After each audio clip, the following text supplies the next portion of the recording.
assignments and things like that when we go back and watch all 22, but I did not feel like that the offensive line it wasn't like when they went to Atlanta that one year and Chaz Green was just it was completely falling apart. Yeah. Some humble pie for us on this Saturday evening, and we certainly want to talk with you. Can I say something real quick? Please do. Yeah, this about the offensive line though. Maybe we go back and watch Adoga. Maybe he wasn't as good. I don't think Adoga is a tackle. I'm with you. I was surprised by that. I've said it all along. Yeah, I've said all along. I think Adoga inside is a much better player, but here we go. I'm 100% with you on that. All right, we're going to hear from Coach Mike McCarthy, get his thoughts after this. We'll hear from Dak Prescott as well, the voice of your Cowboys, Brad Sham. More of your calls and texts as well. You're listening to the Dallas. No doubt. Appreciate everybody for tuning in for the 2-1 now Cowboys, and I understand that the Cowboys lost in, I guess, what most people were saying in the comments, in Cowboys fashion, right? As we continue to set up here, appreciate you guys so much for tuning in. This will be the post-game analysis and your post-game report by Law Nation Sports, presented by also Prize Picks. We will try to go over some of the results that we had in these type of games as far as who won, who lost, even with the picks or what have you. And I would tell you guys right here on the Nation that this particular loss is a situation whereas now the reality check is cashing in. Everyone have a reason, but results are what matter, and that's my go-to mindset even in life. And I would tell you the reality of it right now is the expectations for the Cowboys to go into a road game with a down Trayvon Diggs, with a down of course you can say Zach Martin, a down Tyler Biadasz, a down also Tyron Smith. You can say, hey, man, all those boys were down, man. Hey, we still were able to put up some money up there. No.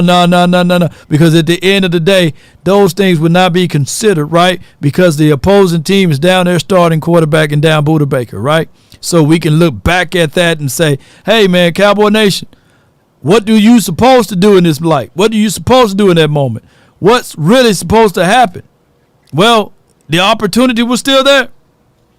The Cowboys had every chance and opportunity, in my opinion, to still win this game. We were 1 for 5 in the red zone, money zone, green zone. We were 1 for 5. That's literally 28 points. 28 points that you could have had inside, right? So the Cowboys, if they were to take care of business and be 5 for 5 in the red zone, that's 35 points out there. And the Cowboys should have figured out a way to use and utilize those things and those levels of expertise when they got down inside. Now, before I hit the live button, they were talking about the penalties. And the one that hurt the Cowboys probably the most was the one that they picked up, and that was a PI supposedly happened on Michael Gallup, but they picked up that flag.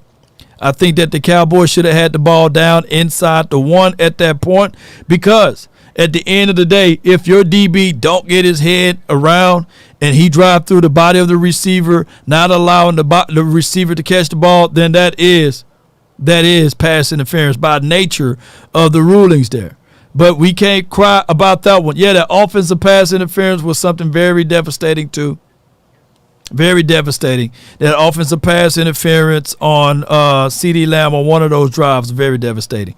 Law, can I get a snake sound bite? Hey, you can get another one. We're going to order these up, baby. Appreciate you. Thank you for your support, bro. Dak in this game, you can argue that this wasn't his best game, but it was one of the games that it was necessary for the Cowboys out of his skill set because of the things that were in front of him. He literally did all what he could do, but I don't like him throwing the ball 40 times. Let me repeat. I don't like Dak Prescott throwing the ball for 40 times. He was literally 25 for 40, 249 yards, 6.2 yards per throw, and 1 touchdown, 1 INT. Tony Pollard had a hell of a day for 122 yards rushing, But it's still a situation and scenario, and Dak ran the ball for 24 times, for 24 yards or what have you, not times, for 24 yards. So that is a situation that we can look back on and say, hey, come on. And they're still on commercial break on the post game. I'm trying to see when they're going to do the Mike McCarthy's interview, because I really want to hear what he has to say in this particular game. Cowboy Nation, I'm not going to chalk this up as a trap game. A trap game would be, all right, let's rest our players. Let's rest Brandon Cooks for another week. Let's rest Zach Martin. Let's rest Tyler Biotis. Let's rest Tyron Smith. Let's rest these guys. No. Those guys were hurt, and they couldn't get out there. And Brandon Cooks, he tried to fight and get in and get the best reps possible for him, but he looked a little slow himself. He didn't look like he's supposed to be playing out there today. You know what I'm saying? Appreciate y'all.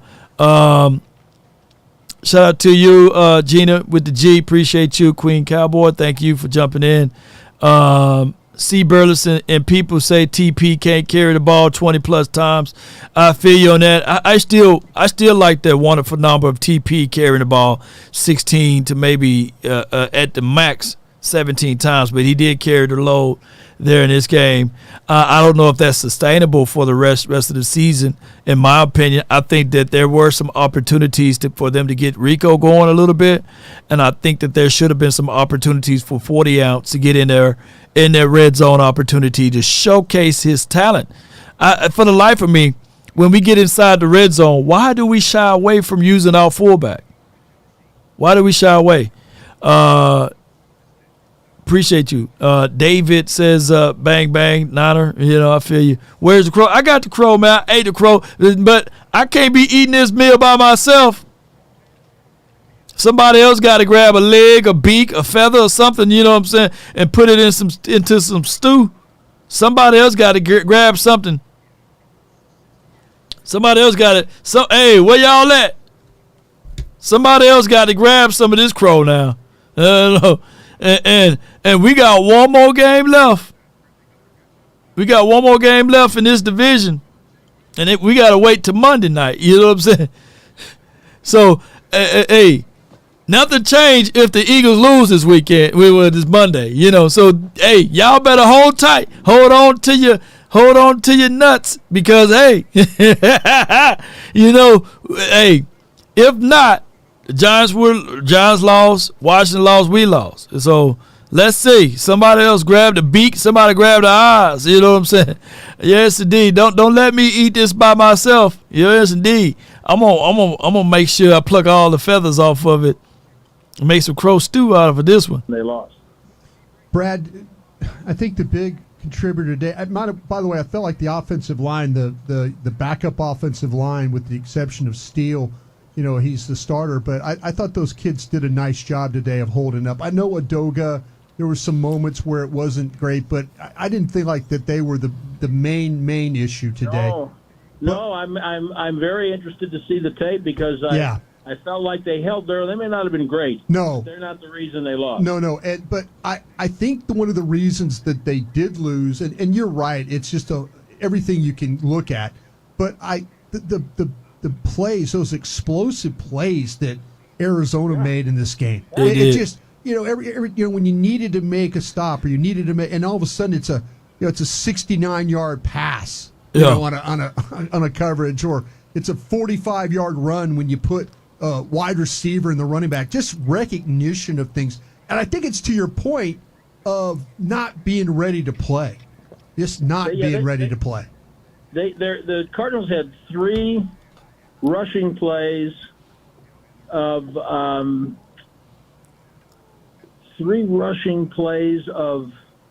25 yards or more. Yeah, they had 26. Those explosive plays killed us.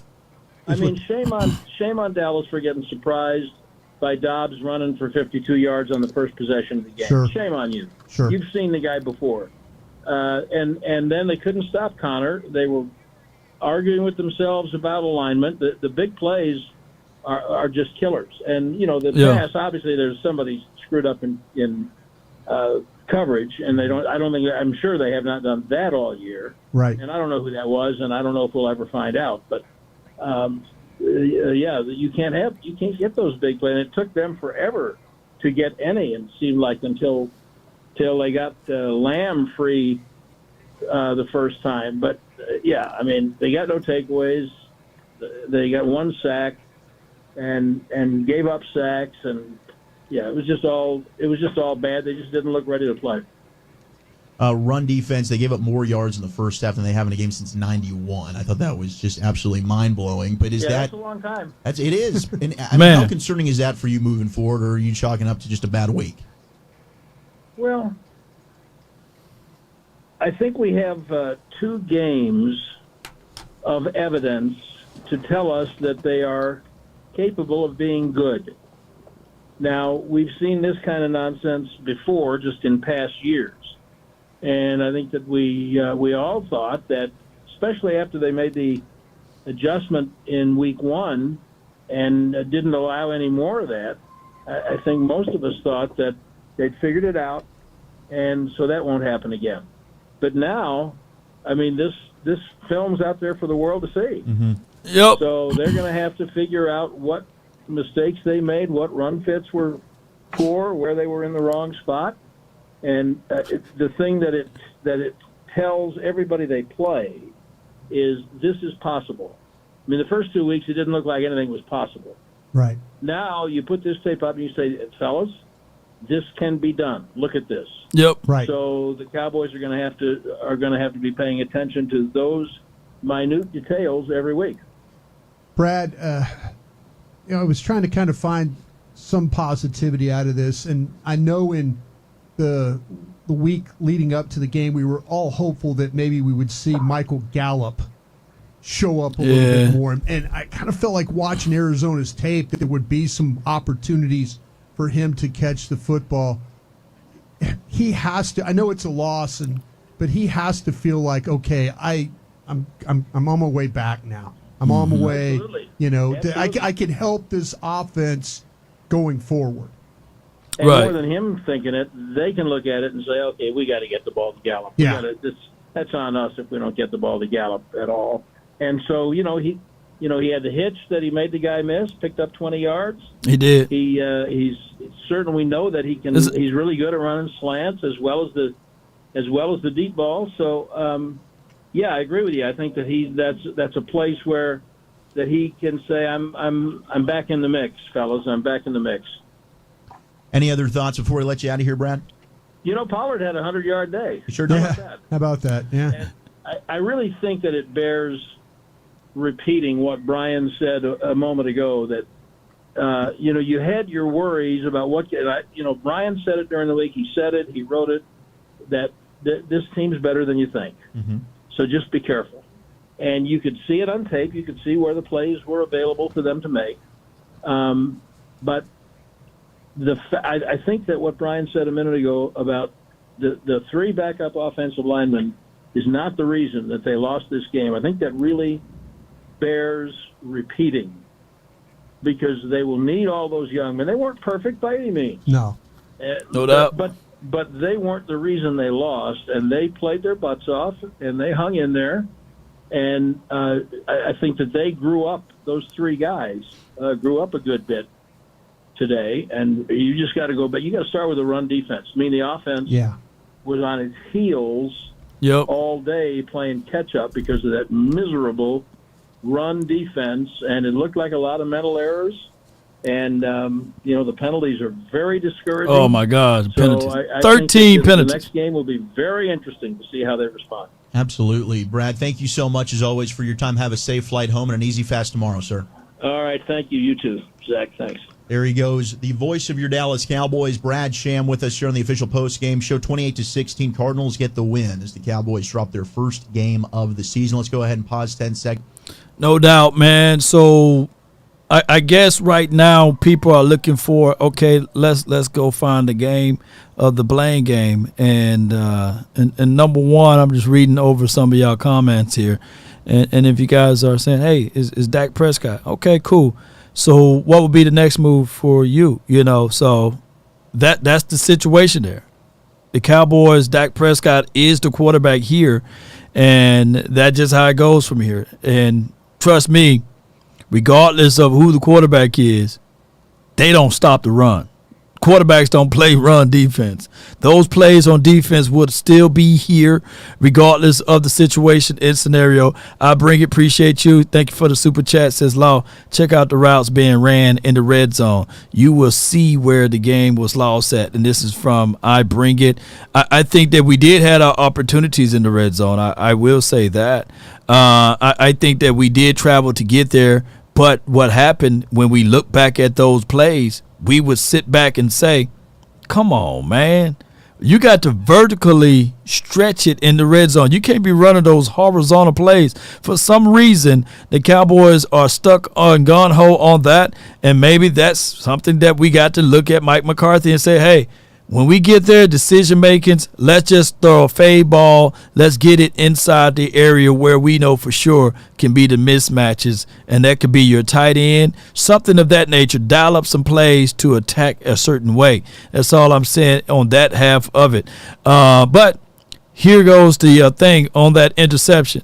I look back at that, and I know I don't have all 22 yet, but from what I can see from the broadcasting view on that final play, you got to look at the flat right here and give it to the Tony Pollard. Defense gave up 222 rushing yards. Can't win like that. This is from Erica.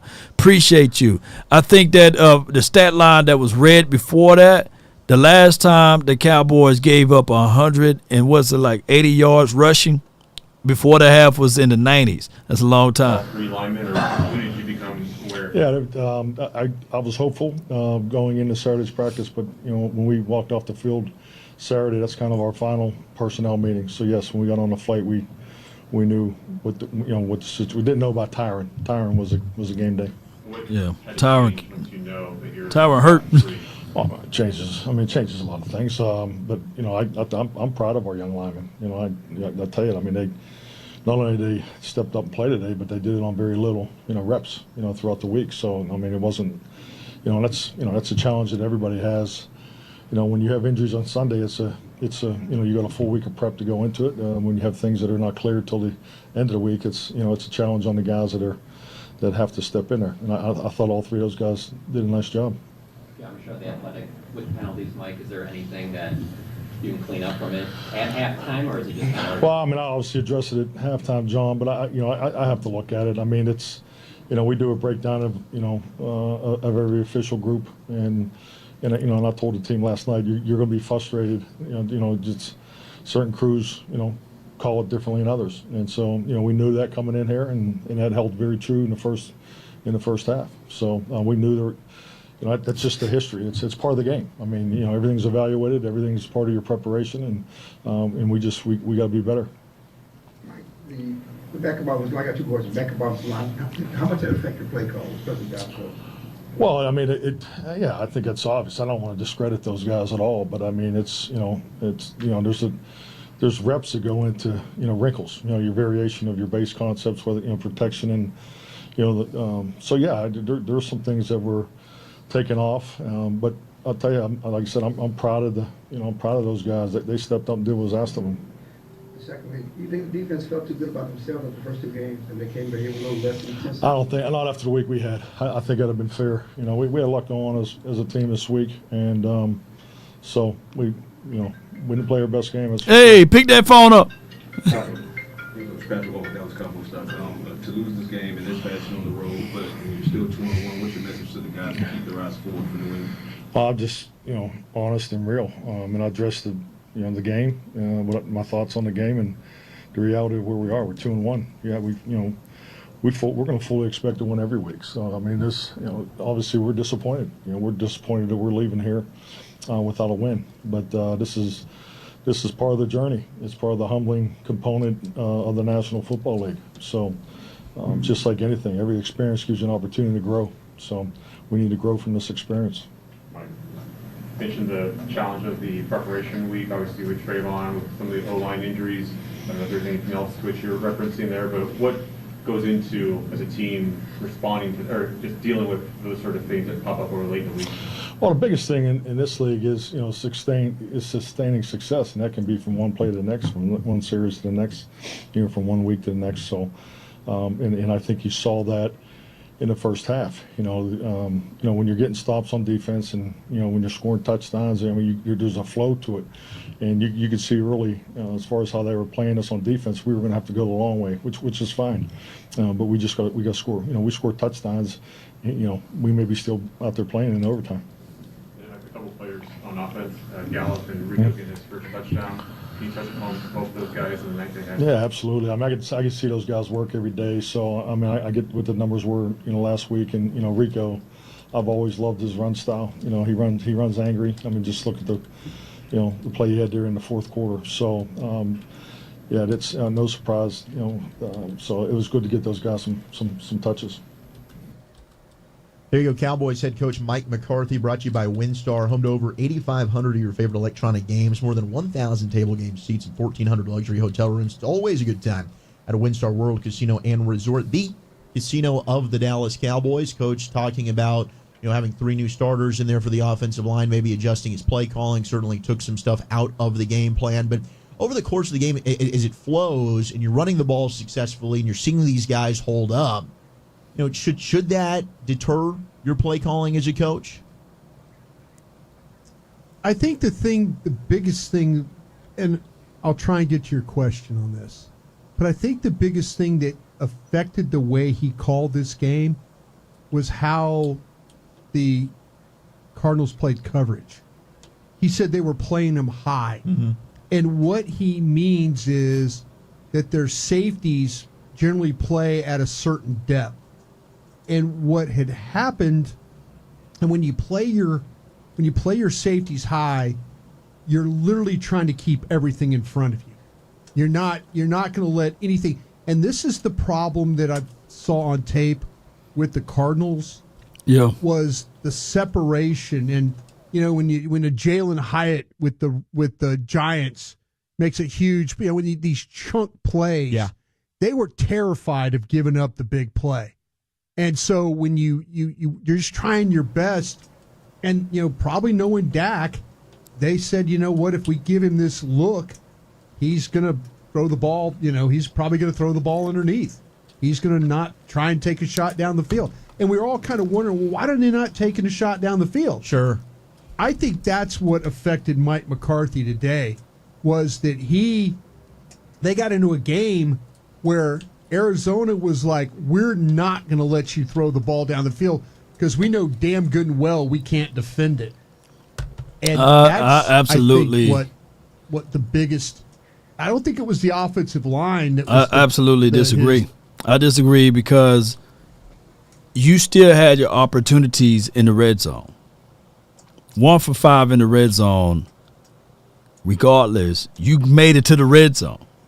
So even if you dink and dunk all the way down the field till you get to the red zone, you still should be able to be more favorable. Let's say, for example, even if the Cowboys were, like, say, 3 for 5 in the red zone, I think we would take that, right? But for you being 1 for 5, I think that was the deciding factor of the Cowboys losing this game. So Dak Prescott got to go back to the drawing board and the coaching staff. Continue to dink and dunk if you want to do that. Depth of 1,000 cuts, I would take that all the way. If they giving you the underneath, you take it, you kill it underneath. You still will have those yards of 100-something yards rushing, and you get there, and when you get there, you got to ultimately score when you get there. Now, leaning on the defense got to stop. They absolutely got to stop the run, and you can't lean on, hey, we're going to get takeaways to win this game. No. So you clean up those few things, everything else will work its way out. That's the story. Yes, indeed. See, people understand. So don't look for this offense because he already said, I'm not looking for this offense to be the number 1 offense in the National Football League.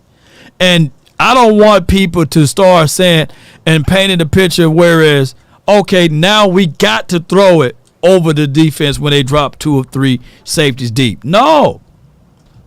You win your game by stand firm on what you believe on. You go and take the underneath. You made it there. That's 35 points easily. 35 points easily. That's where I feel like that when we watched the All-22, where it was their space in the secondary. You can't see that on the TV copy. You could see it when you're sitting at the game. Right. I mean, I could have sat there and said, my gosh, they're playing their safeties really deep here. You got to find a way to throw the ball and work the middle of the field. And it's like the one play that I can think of. You had the slant to Gallup. You had the third down maybe to Brandon Cooks. Yeah, and there were were some big runs. So yeah. there probably was some holes open. I will say, credit to Arizona. I think defensively they covered really well today. I mean, a lot of the times when they did show us the backfield on replays on the TV copy, there wasn't a lot of guys open. I mean, the separation definitely was weaker today than it had been the previous 2 weeks. Yeah, you're right about that. All right, a lot more to get to. We got your calls, 877-881-1053, 877-881-1053. Of course, Dak Prescott. We'll hear from your quarterback as well.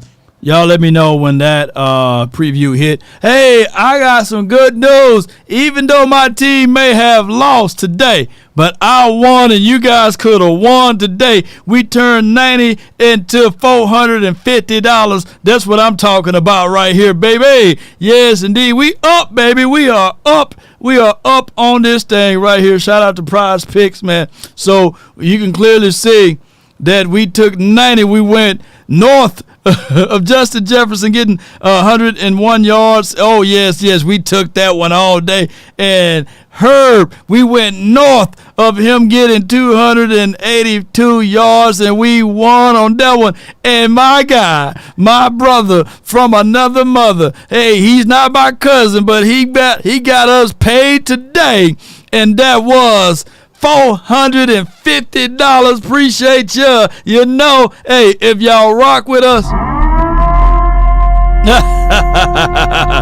let's go, baby. Let's get it, baby. So yes, we up, baby. Prize pick. You know, hey, DC for life. I appreciate you, man. He said, man, hey, Lord, I can't be on prize pick, man, because of circumstances. I feel you, man. I understand, dog. I feel you on that, man. But we up though. We up over here. I appreciate Prize Picks, man. You just have to be in the area. If you're in Texas, you could have went and just picked the same things we picked, man. You know what I'm saying? You would have been able to turn $90 to $450. Come on, baby. So at the end of the day, yes, indeed, we might have got punched in our mouth. You know what I'm saying? But hey, at the end of the day, how much are we willing to fight to get back, though, ladies and gentlemen? Yes, indeed. Trey Lance can't be worse than Dak. This is from James Strand. Hey, at this point, at this time, I get it. God, dog. All right, so all of the whiny folks, man, all of the people who are going to cry about the quarterback every week, is it only that you're saying that it's only Dak, right? Is that the case in the scenario? Then just leave. Just start rooting for another team until he gone. That's how you do that. I mean, why would you put yourself in misery? You know, why would you be miserable? Rooting for a team and they got a quarterback that they're going to have on this team until he get hurt. Evidently, why would you even put yourself in that type of situation? If you can't root for the entire team, but you're going to look at one quarterback and say, hey, man, he's the reason why they lost. Why would you put yourself – now, this is a mental health check for you. You know what I'm saying?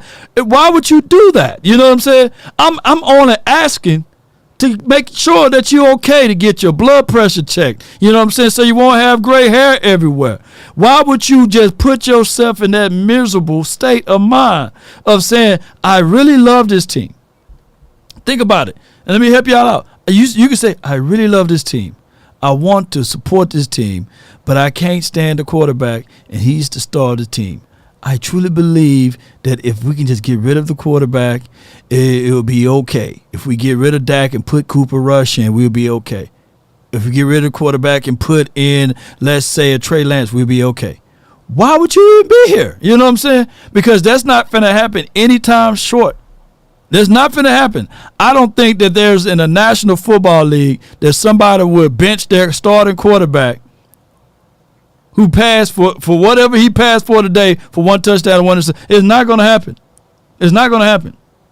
So either you can just exit or you're going to just whine and cry. Be like a little bee, you know what I'm saying? And cry about it all until he gone. That's a miserable lifestyle to live. He ain't going nowhere, y'all. So either you're going to support the team and rally behind the team, or you're going to get mad at the team. Like, at the end of the day, I know for sure this defense can be better without LVE, but I'm not finna be sitting back, oh, man, if we just get rid of 55, oh, my goodness, man, life would be so much better. You know what I'm saying? Oh, man, if we just get rid of 55, oh, man, he's slow to delivery. I mean, I can think of many of other linebackers. He was ranked 73rd in linebackers throughout all of the NFL last year. If we just give it a 55, how do that sound as me, as a content creator? Come on, at some point, you know, at some point, we have to just say, hey, man, 55 is out there. That's who the Cowboys don't like, they love, and he's a key component of this team, and all of the other defensive players, they look up to him. But at the end of the day, I'm finna turn in my card because of 55. No. You know what I'm saying? But I get it. And here's the thing, though, ladies and gentlemen. Here's the thing. There's no trade clause on Dak Prescott. He's off his furniture at this point. So either you're going to rally behind him or you're just going to be complaining. It's equivalent to not liking the moon, and whenever the moon shine, you like that old man fighting at the moon. I can't stand the moon. I can't stand it. Can we get rid of the moon? Nope, it ain't going nowhere. Yes, indeed. So it is what it is. Appreciate y'all, man, so much for tuning in. Blowing the Cowboys up. As the room fill up, I just want to tell y'all right now that this is what we do every single year. What if I told you, like Ripley's Believe It or Not, we didn't lose back-to-back all last year. I think in 2 seasons we haven't lost back-to-back games, but every single year when we lose, you literally think the sky's falling out. You know what I'm saying? You think aliens coming out of the sky or under the grounds, you know what I'm saying? Technically, under the oceans, you know what I'm saying? We haven't had back-to-back losses in forever, but just listening to a third of the fan base, you'll think that we lost back-to-back every single year, right? Right. We haven't lost back-to-back in forever. We got a 9-0 winning spree at home, but you'll think that, man, boy, we don't have a chance. From Dallas, how you doing, sir? You're on with Zach Wolchuk and the Super Bowl winning scout Brian Broaddus. How you guys doing? Doing well, man. How are you? I'm okay. So I'm going to do something that I know a lot of most Cowboys fans that call into the show won't do, and the first one obviously didn't. This game was lost by a lot of things. Dak Prescott wasn't one of them. Dak could have played better, no doubt about it. Dak could have played better. We need him to play better. But when he threw that interception, the score was 26-15. We were already getting the hell beat out of us. Okay, the defense couldn't stop a cold. They couldn't. They gave up 200+ yards rushing. That's what we lost. We lost from over 12 penalties. That's how we lost. We lost because we got our heads caved in, not because Dak Prescott didn't do his job. Dak could have played better. Yes, I'm not nothing. But I don't think anybody's completely blaming Dak for that. Shoot, he ain't over here in the chat over here. I think you're preempting here, or you're trying to prevent people from calling in and blaming it on Dak, and I don't think anybody's doing that. The interception was bad. He you know, and I'm going to say this. You know, he has got to do a better job down there. You know, when I worry about Dak's interceptions are the ones where he doesn't see the defender. He didn't see White there.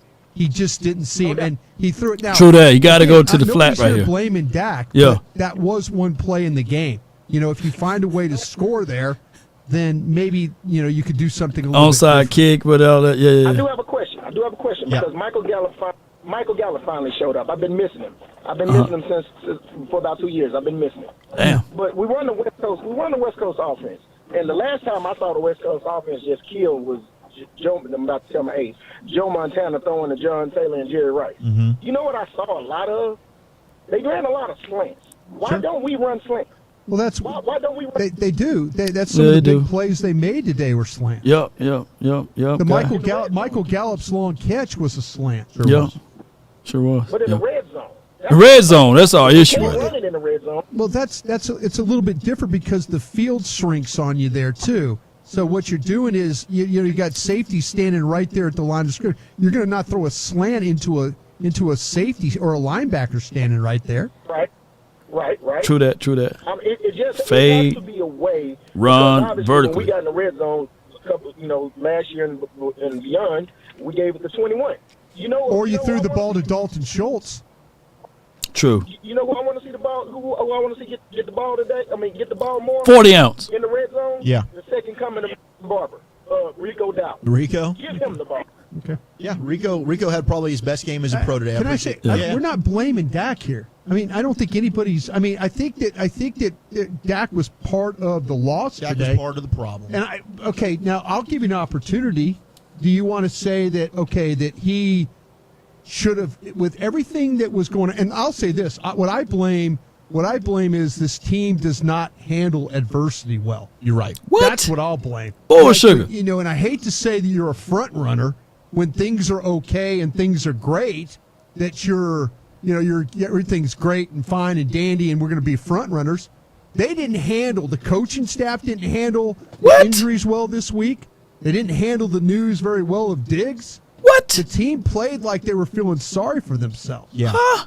That's the biggest concern I have is not how they got their ass kicked. It's how they didn't handle the adversity that they were dealt today. I think the offensive line, the young guys, Stepped up.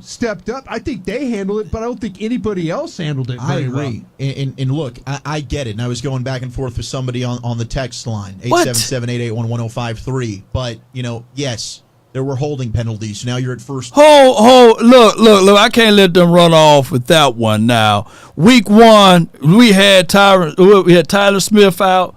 We had a plethora of guys out, and that's handling adversity.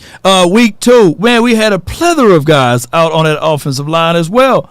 And we had Brandon Cooks out, and they handled adversity. And then even in this game, now granted, the only glaring hole is when we couldn't stop a nosebleed. Look, their punt kicker didn't even have to lace up one time to 2 times a day, once or twice, and that was not until the second half almost. When we lost Trayvon Diggs, yes, we had the next man up philosophy.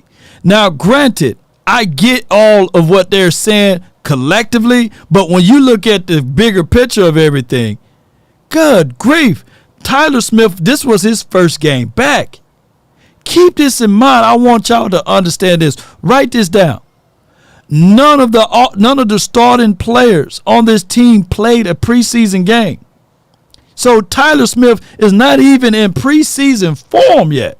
If anything, they should have, just like my guy MJ called in, they should have kicked Tyler Smith at left tackle and kept that thing going for Chuma Edoga inside. Because those plays that he got called for holding, drive killers, that killed us tremendously, right?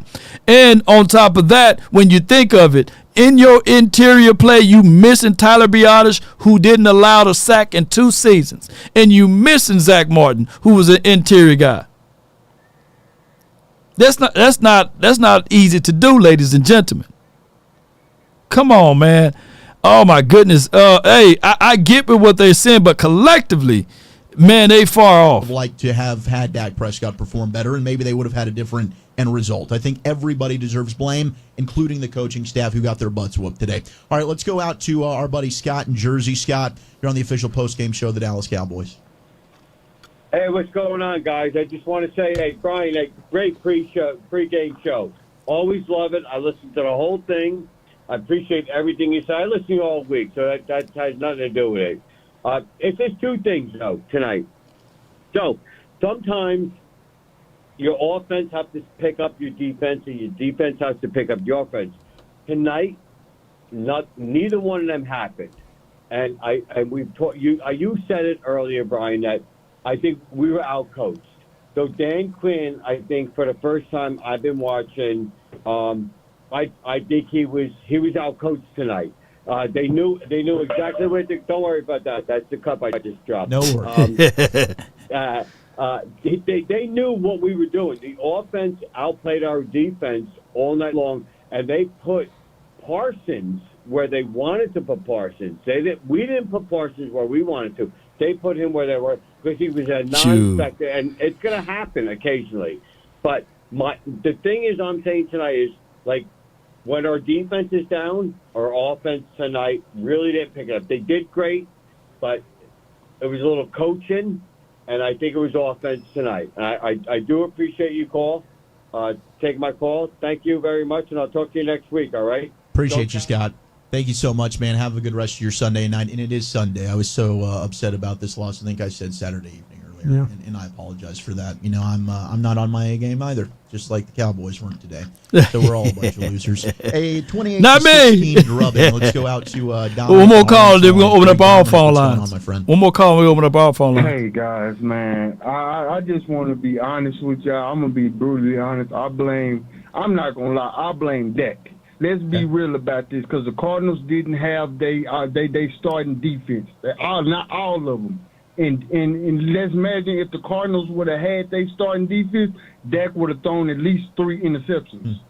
Let's be real. Bro, take too many chances down the field instead of dumping the ball off when he needs to dump the ball off. And Mike McCarthy was steady up and down with the plays. And on plays where he needed to run, he kept putting the ball in Dak's hands, knowing Dak was struggling. And Dak was acting scary. He was acting scary most of the game. Let's be real. You can see it in the man's eyes that when he threw that interception in the end zone and he went and Mike McCarthy was, man, come on now. I was lost for words with that. Like, you cannot see it with 3 people right there around that man when you could have just dumped the ball off to Pollard, and Pollard was right there. Instead, you want to steady try to force the ball in our defense. Oh, my God. Pollard was open. Oh, my, I can already, what do we draft Mozzie for? Like, I can see now, if we have a first-round draft pick next year, I can see we drafting another defensive lineman. Straight like either defensive lineman or another cornerback. I appreciate the call, Dominic. I feel like Dak dunked it and checked it down the majority of the game. Yeah. I mean, I couldn't disagree more with your take there, Dom. I don't think Dak pushed the ball down the field. That's something Brian and I were talking about the entire time. When we studied the Cardinals this week leading up to the game, Brian pointed it out, and I went back and watched their first 2 games. Their corners are horrible. Yeah. You get them in double moves. You can get them down the field. Yeah. And if they get isolated in single coverage, but that's exactly what McCarthy said. They wanted to limit the big play. They played deep with their safeties, and clearly that did worry Dak to where he was checking it down underneath and playing safe, right? Just take what the defense is giving you. I think any chances that for the most part they did go downfield, it worked in their benefit. So I don't know. I mean, I hear you. I'm down to, if you want to blame Dak, I like I just said, Dak deserves blame as well. I don't think it was a lack of throwing the ball down the field necessarily there. I think he did go underneath to the tight ends quite a bit. You saw him check it down to Rico Dowdle. The screen pass finally worked to Rico Dowdle as well.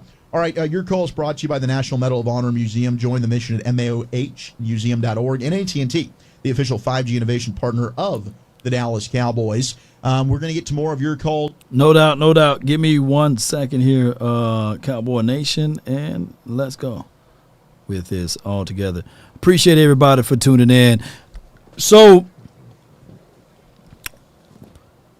at this point, everybody failed. Everybody was successful, but the doggone quarterback.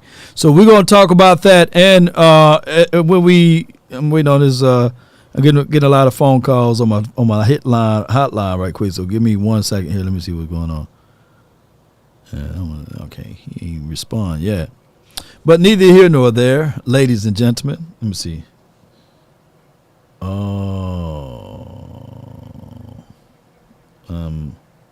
Live fam. I'm live fam. My bad. I'm gonna say call trivia. Okay, boom. There we go. All right, so let's go. I got to get my crow together. Hold on, get my crow right here, and we're gonna put the crow over here. And, oh, we got the Panic Man already on the screen, though. You know. Call my phone, hit my line. We can't do nothing. 657-390-7391 is the hotline for your mind.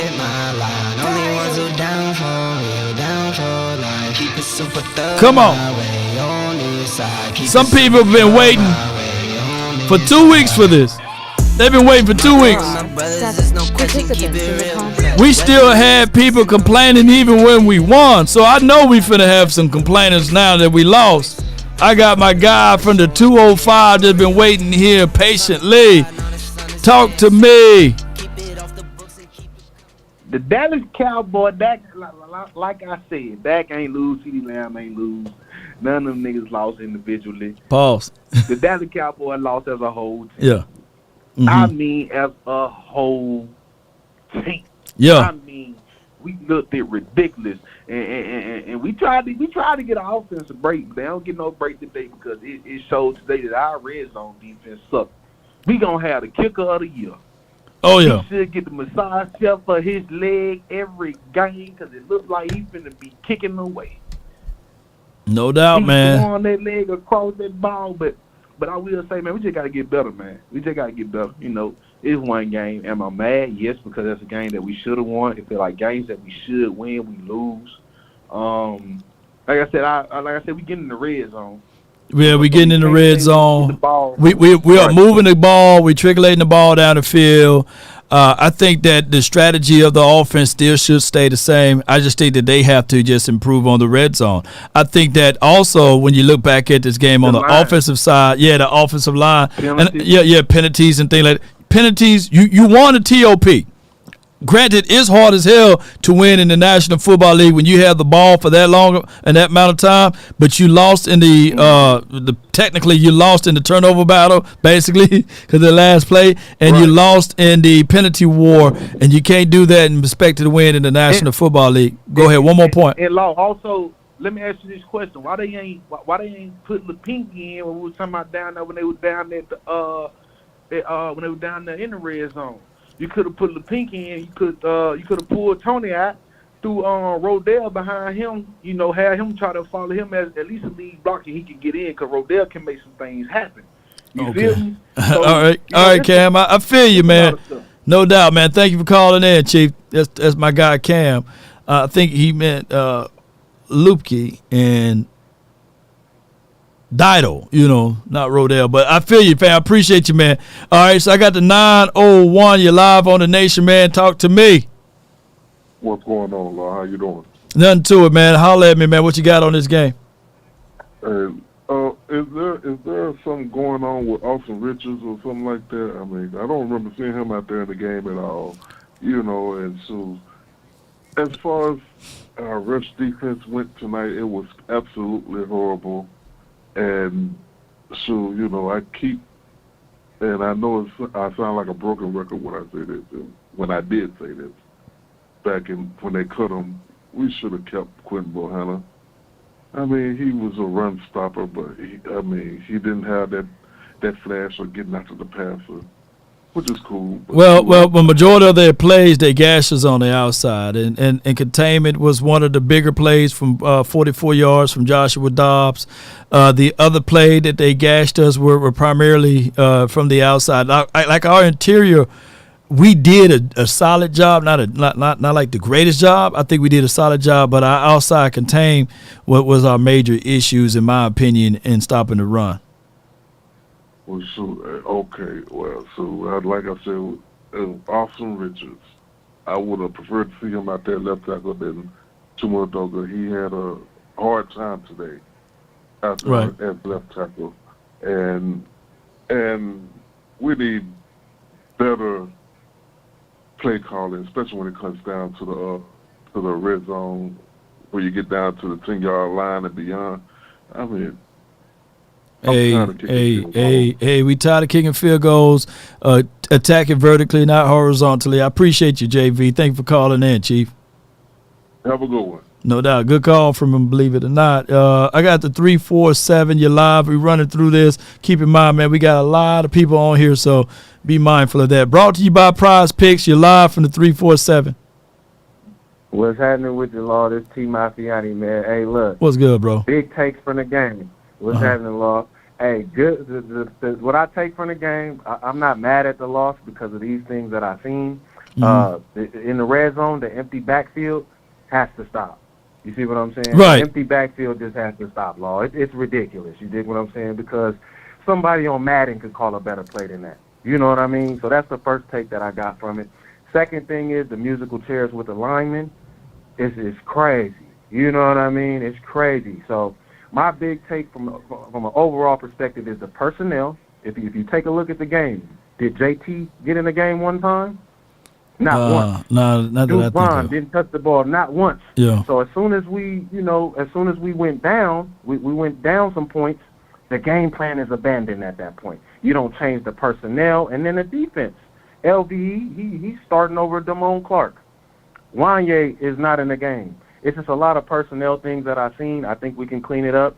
Red zone has to get better. Empty backfield has to go. But that's the main points that I took from it, Law. I just wanted to come in and let you know, man, I appreciate what you do. I love what you do, Law. Keep doing your thing. Appreciate you, man. Thank you, man. Keep holding it down, man. I know it's hard to Yes, grab sir. substance today, but it is what it is. This is what, hey, I guarantee you a team will not go undefeated this year. Appreciate you, bro. Salute. All right, man. Have a good one, Law. No doubt, man. Appreciate him.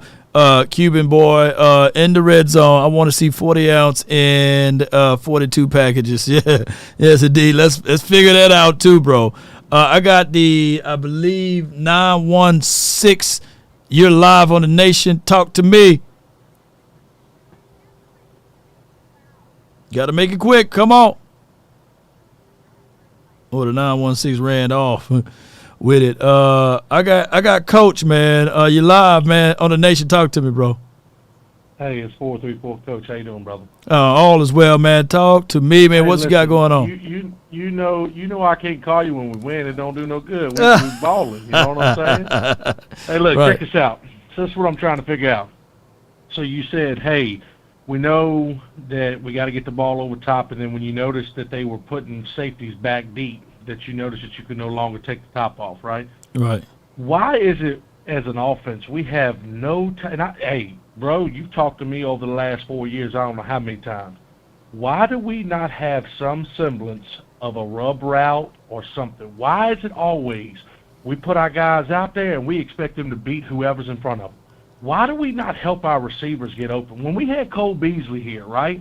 Mm-hmm. Cole Beasley always had some type of, he's running in front of a tight end, or we don't do that, Law. On that one early on, which we should have never gone for it on fourth down early on, that was stupid. Dude, Mike McCarthy's red zone play calling is trash, okay? We can blame a lot of things on defense and Dak. We were in the red zone, were we not? Right. Were we not in the red zone? Yep, okay. we were. So let me ask you this. So who does that, when we didn't have a problem throwing Jason Garrett under the bus when he called trash plays in the red zone? So it's got to go somewhere, all right?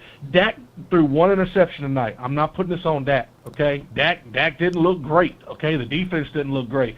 But I'm just trying to figure out at what point does Mike McCarthy understand the clock is against you and you run two plays that go nowhere on first and second down? Yeah. Well, gee whiz, I wonder what I'm running in the red zone. The next play's got to be a pass. It got to. I just I didn't understand what that. Can you explain to me, Law, why he went two runs back to back that went nowhere?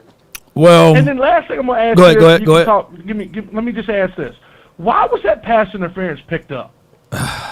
Whose call overturns that, bro? And then I'm gonna ask you this last thing. I swear I'm done. Why was that not a safety when Michael Parsons is held in the end zone and Dobbins? I'm not putting this on the referees. He knew. Mike McCarthy said he knew that it was going to be that type of play today. He knew he was going to get them calls. He knew they were going to go against us today. But yet you don't crawl them when it happens. That's all I'm going to say, Law. Thank you for all you do, bro. Much love, and I will talk to you when we win again. No doubt. My guy, Coach, man, WT. All right, so I would say this, though. It's still too soon. It's still too soon for me to really say that this team can't get it together in the red zone. It's still too soon. In this game, there were a bunch of misfortunes in this game. It's still just too soon. I'm not finna overreact. I'm not panic Law over here. And most of the people that call in, if you want to panic week 3 of the football season, have it your way, but it's just still too soon. I do give them a little grace and mercy on the offense. I'm more harder on the defense because the defensive unit practically played together for a longer period of time. But at the end of the day, this loss goes on the head coach and as well as the quarterback. And there's no way or rhyme or reason that you can take that off of it. You can't put lipstick on a pig on this. You're going to have to go back to the drawing boards and say, hey, what are your options here? What are the plays that you need to call in order to get us inside? Because these are your red zone percentages, Coach. These are your red zone percentages, Dak Prescott.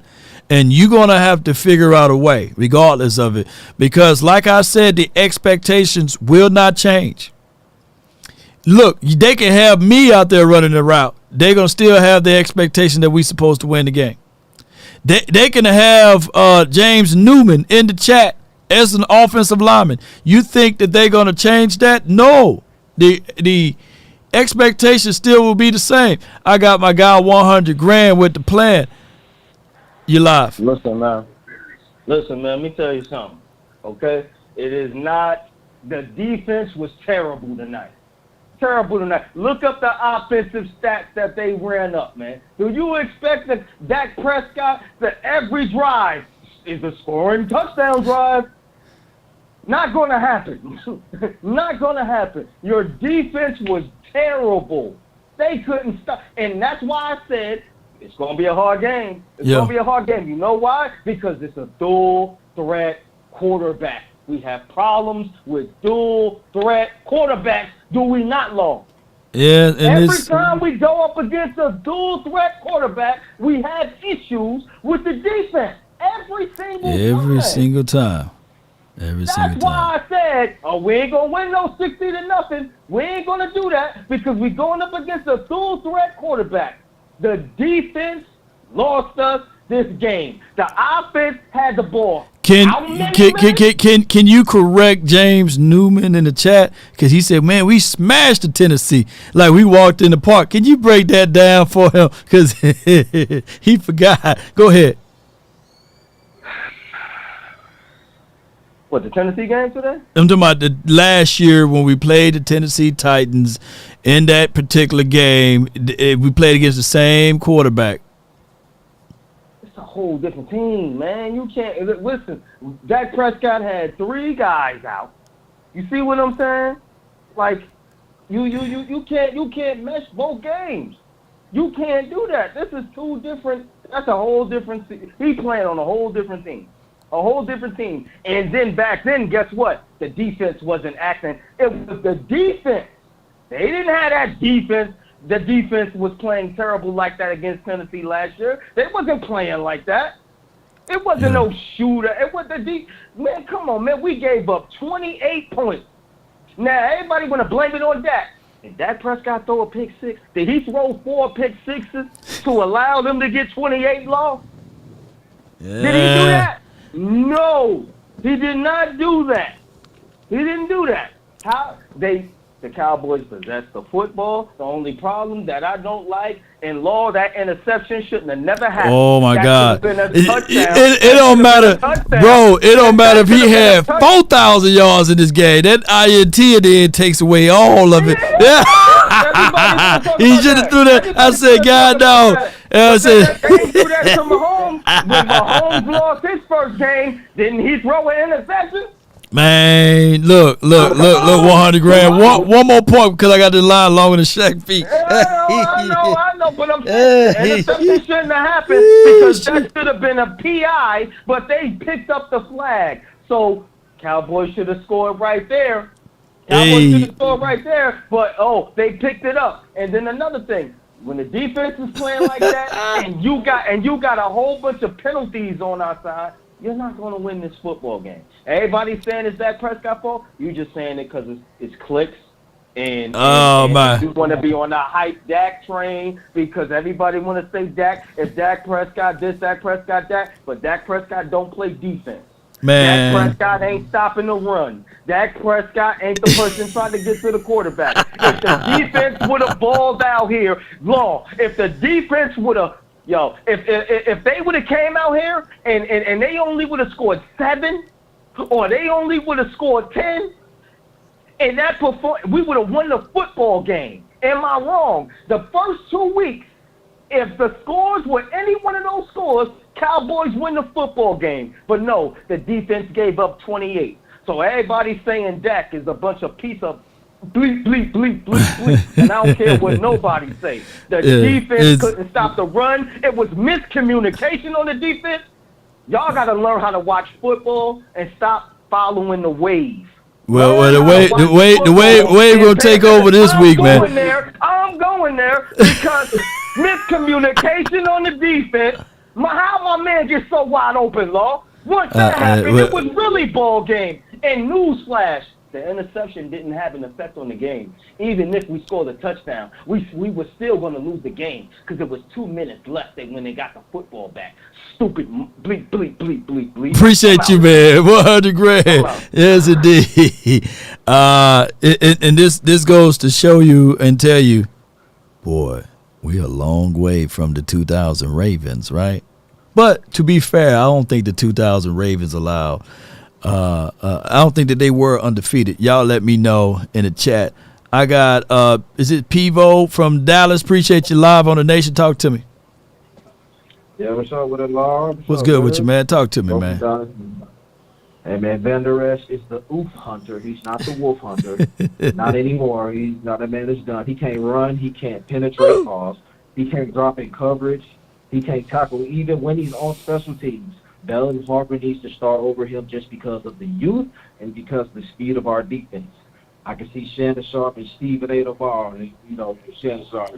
Now, Stephen, my grandmother was saying, my grandmother had to say it. Birds fly high, but they got to come to the ground to get some water. The river runs fast, but eventually you got to hit the ocean, Stephen. Now, I'm telling you now, they can't get that club shake Stephen A. ass. They have to watch Stephen A. ass. No. Look. No, I can. It's just those damn Cowboys. Now, I love Jerry Jones. But it's those damn Cowboy fans that I can't stand. They talking every hour. Get out of here. Michael Gallup, he actually showed us something today, man. It was during the loss, so it feels mitigated. And just like Jerry, I want me some glory help. Be for real. No doubt, man. Appreciate you for calling in, man. That's one of the things that we gonna get, man. As being a Cowboy fan, you're gonna get the bad and the good. I want me some glory hole. Yes, indeed. So all I can tell y'all, man, if y'all can do me a huge favor, just don't watch ESPN this week and the other networks because they about to unleash. They've been waiting for 2 weeks to say what they, and then put the cherry. It was going to be bad. It was going to be bad regardless. But by the ideology that number 4 threw, ooh, good catch. Ooh, Pittsburgh. Good catch. Ooh, wee. All right, but by the way, by Dak Prescott throwing that INT at the end, ooh, wee. Y'all talk about prize picks. That's a prize right there for the haters, man. They're going to really love that. So that's just what is going to happen from here. I got Jeremy, man, from the 832. You're live on the Nation. Oh, what's up, Law, man? Oh, man, all I got to say is, man, why we ain't milk Gallup until we couldn't do it no more, man? Like, they forcing the ball to the shortest dude on the shortest playmaker we got in the red zone. And every time we did that, something bad happened. Are you talking about my guy Brandon Cooks?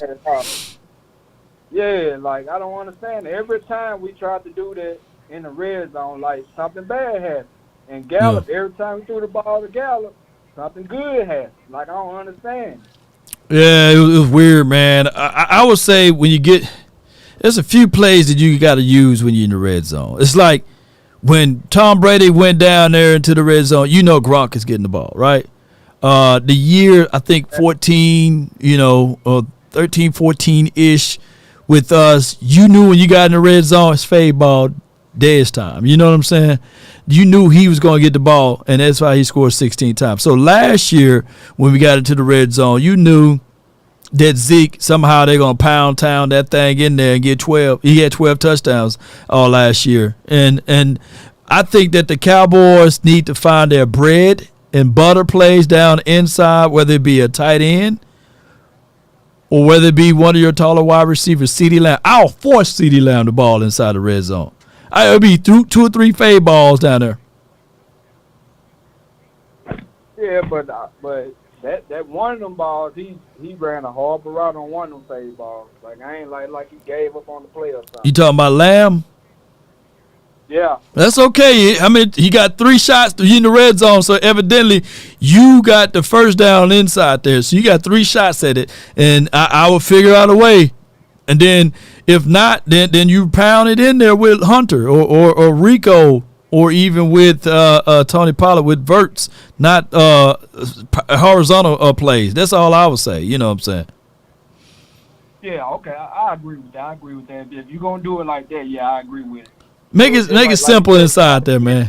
Yeah. Yeah. I got to get their 4th season if you have to or whatever. If you have to. Yes, indeed, man. That's all I got, Law. Appreciate you, bro. Thank you, man. And that's what I'll do, man. I know it's panic season, man, for right now. But, guys, man, it is what it is. I got my guy Darius, man, from the 214. You're live on The Nation. Talk to me, man. Okay, Law, can you hear me? I can hear you. Okay, so first of all, I just want to say, man, we're sniper gang yet. We're sniper gang. I don't want to hear all this complaining and moaning. Where everybody that's talking about all this you ain't a Cowboy fan if you don't do this. Oh, you ain't a Cowboy fan if you don't do. Where y'all at? What you mean? What you mean when you say you ain't a Cowboy fan if you don't do X, Y, Z? Break it down. What I'm talking about, all that hype people was pumping, talking about they gonna do this, they gonna do that, they gonna do this. Where y'all at? I'm hearing a bunch of scary talk, a bunch of panic man. Nah, put the panic man on them. Panic man is here right now. He's shaking. So I'm trying to get this man to stop shaking. You always put the panic man on me when I be giving you my objective analysis. Where the panic man at on some of these folks? I don't want to hear that. I don't want to hear it now. So what's your thoughts, Darius, on this game? Like, well, what happened, man? Talk to me, man. You know, because listen, yeah, it's one game. It's one game, people. Mm-hmm. It's one game. We got a long season to go. Like it's only week 3. People, calm down. Calm down. We don't know how Mike McCarthy is yet. We don't know how Dak Prescott is yet. See, Darius, that's what I'm talking about right there. Even you, at this moment, at this time, you are giving some hope to the people right now. You letting them know, hey, man, it's only 3 games, bro. You know what I'm saying? And right now it's too soon. You keep it in the book. Yeah. See, that's what I like right there, Darius. Now that's what I'm talking about. Keep going. That's all I ever do. All I ever do, Law. Yeah. All I ever do is keep it 100. It's early in the season. It's only one game. We slipped against the Cardinals. Let's see what we do against the Patriots. Let's see what we do against the 49ers. We can't panic it. So that's my whole thing. I'm just on some of these fans. And all right. So I'm gonna give you time to roast somebody there. Dwight, he says you can't lose to an 0-2 team, Darius. So he talking, man. So what you do? What you say about that, Darius? It don't matter, man. You seen what the Eagles have y'all seen the Eagles lately? Like the Eagles they've been winning, but they ain't been looking like too hot. Did you see that 49ers game? Fam, they almost lost against the Giants. The Giants they barely won against the Cardinals. So fam, listen, this is the main thing. It happens. We took an L. It's okay. We just got to keep pushing forward. Well, I just want to know where Sniper Gang at? Where are your snipers at? Where are your mods? Where are your mods in the chat at? That I always want to talk about, you ain't a Cowboy. Where y'all at? Where y'all faith at? Where y'all hope at? No doubt, man. Don't get quiet Turn now. up. Appreciate you, bro. Thank you so much for calling in. That's Darius, man. And the call, I thought it was going to go the other way, but it went that way. He calling y'all out. Like, hey, what happened to how about them Cowboys? You know what I'm saying? Hey, he said, what happened? I got the 318, man, from Shreveport, Louisiana in the house, man. Talk to me, man. Hey, Law, this is Big Mike. What's I just up? want to call. Thanks for taking my call. Appreciate I ain't you, gonna man. take up too much time, man. I want to reiterate what the last guy said. Man, it's only 3 games. Brandon Cook ain't played this season. He didn't play the preseason. Dak them don't have a connection. I'm not gonna let a bash Dak like that. I mean, the play when Dak did throw the interception, the game was really out of hand. You're working with 3 linemen. If Dak don't get it comfortable, he's not gonna be the same player. The defense was atrocious. Bland don't play the outside like he played inside. The running game, the defense gave up 222 yards, and we had 13 penalties for 107. So I don't know how they equate that to Dak loss, but they're going to do that anyway. But I just had to step in and speak for my boys, because like I say, it's only 3 games. Don't hit the panic button. I mean, and the play calling, another thing, the play calling was atrocious. We went in the red zone on that last drive with 5 minutes and something to go inside the 10-yard line, and we did 2 running plays. Bad play calling to me. You know, I don't rock with that. But that's all I got, man. Thank you for taking my call. No doubt, man. That's my guy from the 318, man. Big Mike. Not Mike McCarthy though, by the way. I got the 856. You live on the Nation, man. Brought to you by Prize Picks. Talk to me, man. Yo. If you hear me, man, I've been a supporter for a while, man. They call me Scott, Big Diesel, man. We out here. Diesel. I'm in South Jersey and Philly Nation. Woo. Philly Nation is where I'm at. So I'm behind enemy lines. I hear all the stuff. I hear all the talk. Let me get right to it. In the end, we lost this game because of penalties. And also Mike McCarthy's stagnant offense. Dak made all the right decisions until that last interception where he was trying to push it into the end zone. But for the most part, we made all the right decisions. Our defense gave up. They didn't, you know what I mean? They didn't step up for us like we expected them to. But we got to do better in the red zone like everybody's saying. If you're blaming this on Dak, that ain't the way to go. You know what I mean? How you feel about it, Law? You tell me. Well, I think that this team collectively, we looked a little flat. And on top of that, we never gained control of this game, period. We had more possessions. We had the ball longer, and we never had the league in this game. We never flexed our will, and we got down into the red zone, and it looks terrible. Dak Prescott got to, figure things out. Regardless, this L going to fall on him because of the way things are going to be said about this team of not attacking in the red zone. So he's going to have to figure it out.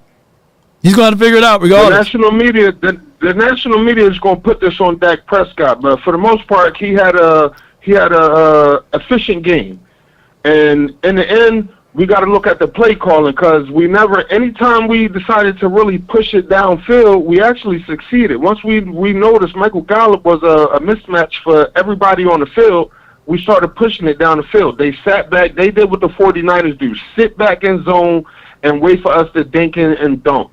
At some point, you're going to have to push the ball down the field, or they was waiting on our screen game and the running game, even though it was producing. Once we got inside, they pretty much shrunk the field and said, go ahead and try to make a play. When you're cutting the field in half on in red zone, that's our problem, and that's Mike McCarthy's problem. We got to get a little bit better with that.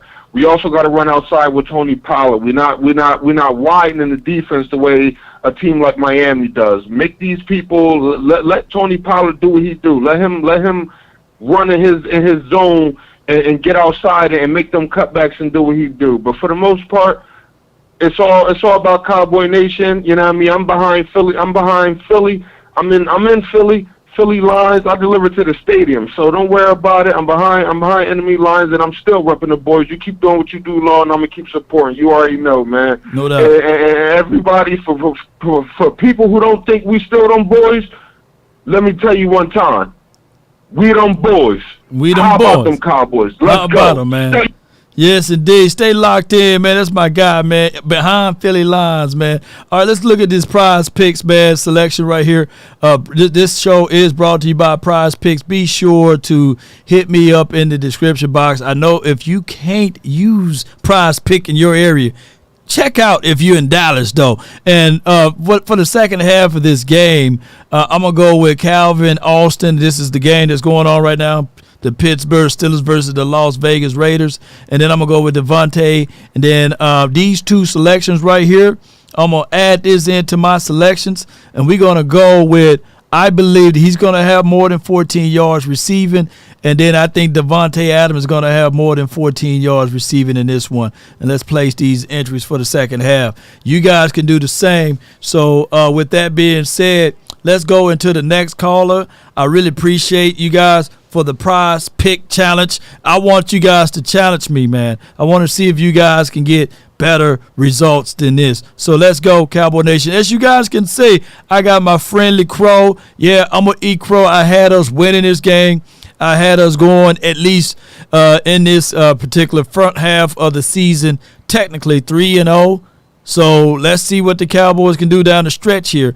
I'm not folding up like a wallet, man. We got a lot of more weeks left in this season, and I don't think it's over with so far. I got my guy from the 815. You're live on the Nation. Is this Brandon? Ross, you're live, Brandon. What's good? Yes, indeed. Can you hear me loud? I can hear you, man. Let me lock the phone lines up, though. The conference has been locked. Because, man, it's line longer than Shaq Feet, man. So you're live, man. The floor is yours. Yeah, I want Law to put his panic button away. We 3 games in, y'all. Like, cut it out. Law, it must be Groundhog Day. Because I'm starting to hear the same thing. It's play calling. The run defense was really, we gave up like some outside runs. It was not our interior defense. True. True. And letting people know it was our outside, not the inside. We'll go ahead. On that 4th down play that we missed, CD was wide open. When you review the tape, Law, you're gonna see CD was wide open. I'm not talking about the one that Dak threw the interception. Also, Mike McCarthy was called the best play caller. He was a great coach. He been running training camp so much that he was doing all that. We love Mike McCarthy, but now we don't. All I'm saying is, eventually we'll start seeing the game the same. Like, I really hope VIP Plus and Warehouse Queen, I really want to know what they think. Before I go, I just want us to actually look at the game, watch the game. We don't have an airlift carrier. We don't have a guy who can lift the team. When we go away from the formula, to me it never goes well. He should be between 18 to 26 passes. We should have ran the ball more. Tony Pollard was gashing them. The defense did not play well. I'm not gonna sit up here and lie to you like that. Yeah. But it was plays to be had, and we didn't make enough plays to be made. It is the 3rd game of the season, guys. Calm down. We're not gonna win 15 games like I thought. We may just win 13. So relax. But I do hope we start to notice it's starting to be Groundhog Day. We're starting to say the same thing. Kellen Moore isn't here anymore. So whose fault is it now? Hey. How about them Cowboys? Huh? Hey, I said, hey, go. You cooking, man. I'll let you cook, man. Go ahead. I got I got more. No. Go ahead. One more point before I let you go. I'll let you cook. I'll let you have your time. All I'm gonna say is,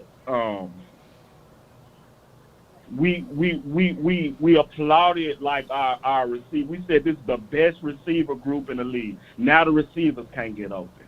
We got the best tight end group. Now the tight ends can't get open. Tony Pollard was running the ball. He's not a big play running, but he can't carry the ball more than 15 times. Eventually, we're going to figure out what the problem is. How about them Cowboys? Dak Prescott, where were you at? Shout out to Law Nation, man. I'm out of here. Oh, my goodness, man. That dude cut both ways, didn't he? All right, so I get what he's saying, Groundhog's Day, good movie too, by the way. When we talk about, hey, the things that people complained about last year and the year before that, play calling, and some of the people who were saying this about this particular coaching staff. I will tell you guys this right here. Two things can be true. And you'll be a fool to think that there's never going to be questions about this team as far as play calling and play design. Just because Kellen Moore was here last season, here's my thoughts on Kellen Moore. Never were his play designs terrible. It was when he called the plays were terrible. And there was no feel or no good vibe of the game. Technically, the Chargers would be 0-3 today, if the ball didn't bounce a certain way versus the Vikings. Sometimes you escape and get away from things. But there were some calls and the plays in that game that I sit back and watch and say, hey, nevertheless, when you look at the Dallas Cowboys in this particular game only, it's still too soon. This is the third game of the season. Tape is still being looked at. Tendencies are still being looked at. So sit back, pump the brakes. Granted, there will be games that you're going to lose, and you're going to point and try to find a solution, and you're going to figure it out, and then you say, hey, it's the quarterback. Or, hey, it's the play caller. At some point, as fans, you're going to have to sit back and look at the full picture and say, man, it would be hard as hell to win a game with 13 penalties, with your defense giving up 200 and something yards. I remember a game whereas in the 2000 when we were talking about the Ravens, Ray would say, hey, just give us 13 points. We'll take care of the rest. Did we score more than 13 points today? Let me know. All right, I got Charles in charge, man. You're live on the Nation. Talk to me. The biggest question I've got, Law, is why nobody seems to bring up the fact that we have a dual-threat quarterback that is, 6'4", 230 pounds, something like that inside the 5-yard line can be your bread and butter on getting in the end zone. He could have had 2 walk-in touchdowns today, 2 of them. One of them was that RPO that he gave to Pollard, that Pollard got a 3-yard loss on. It was at like the 4-yard line. Yeah. If Dak would have kept the ball, it would have been a walk-in touchdown. Earlier in the game, when we go forward on 4th and 3 at the 4, we could have got a first down without getting a touchdown. Dak escapes the pocket, throws to a CeeDee Lamb that's not wide open. The caller said he's open. He was not. Dak could have ran the ball, hit the linebacker, got the first down to the 1-yard line. For some reason, he will not run the football in those situations. It's like he wants to be known as a prolific passer. Just do what you got to do to win the games, especially in scrappy games like that. You know what I mean? Dak Prescott could be your biggest weapon. I mean, you see Josh Allen, Jared Goff even, you know what I mean, doing that inside the 5-yard line. Dak Prescott could be our big weapon inside the 5-yard line, get the ball in the end zone. And secondly, what was concerning was Gilmore looked like the second-best corner on our team today. He was the one that was getting beat by Hollywood Brown on the constant. Deron Bland played pretty good. I think Gilmore's Achilles heel is a receiver with speed. Being that he's 33, he don't have that speed no more. If he's going up against a receiver that's fast, it's going to give him problems. Well, he did. Dak Prescott did have 22 to 24 yards rushing today, and he averaged about 8. So you want him to rush ball even more, right? He had 2 carries because he had to. There was nobody open. And good things happen when he runs the ball. The first one was, a 15-yard run to the 5. The second one was a 10-yard run for a first down. Yeah. So inside the 5-yard line, use him to get in the end zone. Yeah, I feel you, man. Hey, I feel you, man, on that. Hey, use Mississippi State legs more. Maybe utilize your quarterback running the ball a little bit more down inside. Maybe we'll review that. Go ahead, one more point. I mean, nobody talks about that. Run a quarterback draw. You know what I mean? I mean, that broken leg is completely healed. It's probably stronger now than it was, before. But, yeah, I mean, and then defense, as you saw the stat line, first half, the rushing yards allowed was the most since 1991 in the first half. It was, man. There's a lot of yards, man. And Trayvon Diggs don't play run defense. You know. Let me tell you what happened, man. That was clearly Dak Prescott's fault, though. They should have put him at safety or down inside as a linebacker. We probably would have had a better chance. Appreciate you, bro. I'm saying Dak running the ball. Well, you know, that adds another dimension to our offense. You know? I'm just joking. There's some of the fans that's in the chat, man. But I feel you, and I understood what you were saying, though, bro. Not to take away from that point. Yeah, big boy. You know what I mean? He can run over guys too. You know. No doubt, man. And on that 4th and 3, you know, I was like, he took, he escaped the pocket, and I was yelling, run. I thought he was going to run it, and he throws it incomplete, turnover on down. So I was like, man, Dak, run the ball, dog. Don't be scared. You a big guy. Like against Atlanta in 2021 when we beat them 40-3, and Dak had that big touchdown run. What did he say on the sideline? Yeah, I'm still a big MFer. You remember that? Yeah, yes, indeed, man. I appreciate you for calling in, Charles, man. And hey, we'll tighten up, man. We got a home game next week, and we'll see how we look then, bro. Thank you for calling in, fam. All right, brother. All right, be good. Good call from and appreciate him for all of the super chats he sent in. Boy, we got a lot of people in here, man. I'm gonna try to make sure we get to all of you guys. It is 8:14. I ain't even put clock gang on. So, Diggs, man, talk to me, man. Hey, what's going on, brother? Hey, we needed you today, bro. We needed you, man. Even if you was on the sideline like everybody else was on the sideline, you just had your twist on the sideline. Maybe Aiden. We needed Aiden out there, bro. Talk to me, man. Hey, listen, I had my doggone chin strap buckled up, ready to get in. But my thing is, $100,000. He said it all for the most part. I'm not going to even dwell on that, but I want to talk about something that you had mentioned several times today. Right. Number 40 ounce man ain't get hardly. I mean, he got a couple carries, but he ran pretty good. Yeah, exactly. So when you get in the red zone, that's your Moose right there. That's Moose Johnson Jr. Give it to him. He averaged 5.3 yards per tote out of 4 carries. Exactly. He had over 20 yards, man. So let that man cook. Let him eat.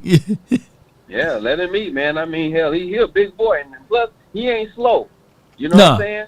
And he got good hands on top of it. So just give the man a chance to let him eat a little bit.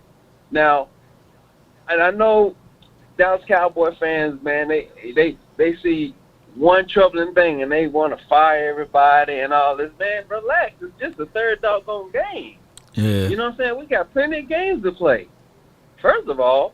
And, and granted, I don't agree with them sitting out the starters during preseason because, as you see, these are their preseason games. This is their preseason look. Right. This is what they're doing right now. They getting their warm-up right now. Yeah. Yeah, they are. You know what I'm saying? So, but, like I said, man, it's just the third game. We're going to go in. We're going to look at some film. We're going to try to make some good corrections. And, of course, the defense, they had a bad game. Got it. It's going to happen. Offense played pretty good, and Michael Gallup shut up a whole lot of people today. Oh, my goodness. So, look, first 2 weeks. And see, this is what get me, though. For the first 2 weeks. Mm-hmm. Get rid of him. Trade him away, man. He's horrible. Yeah. He's trash. And then I'm just like, hey, give the man a chance. Next week, hey, man, get rid of him versus Jets. He only caught 3 passes, 3 catches of 3 yards or something. He's terrible. He's trash. Yeah. Now this week, hey, man, Gallup looking good, man. Hey, man, keep him, Like that's nature. Catch, and he always goes up and get the ball. You don't wait for the ball. He go get the ball. Yeah. And he was robbed, man, down in there. But we get it. You got to understand the flow of the game and how the aficionados is calling the game. And that's why I put a little blame on Mike McCarthy. Kick the field goal, bro. You're already struggling. Right. I get it. You want to show up and get cut it within 1 point or something like that, but just kick the field goal, fam. We ain't moving this ball easily, bro. You get what you can, 6 man. points is better than no points. That's all I know. No doubt, man. Appreciate you for calling in, Let fam. me get on that first. How about them Cowboys, man? Let's go, man. He's the first one that said that today, man. I got Swayze, man, live, man, on the Nation, man. Talk to me, fam. Talk to me. going on, Law? This is Sweezy, the objective Cowboy fan here, giving an objective analysis. I would come in here and act like I'm mad, but I'm really not surprised. Like, all the response from this game is cliche, it's play call-ins, this is that. Last year was Kellen Moore, but Kellen Moore offense.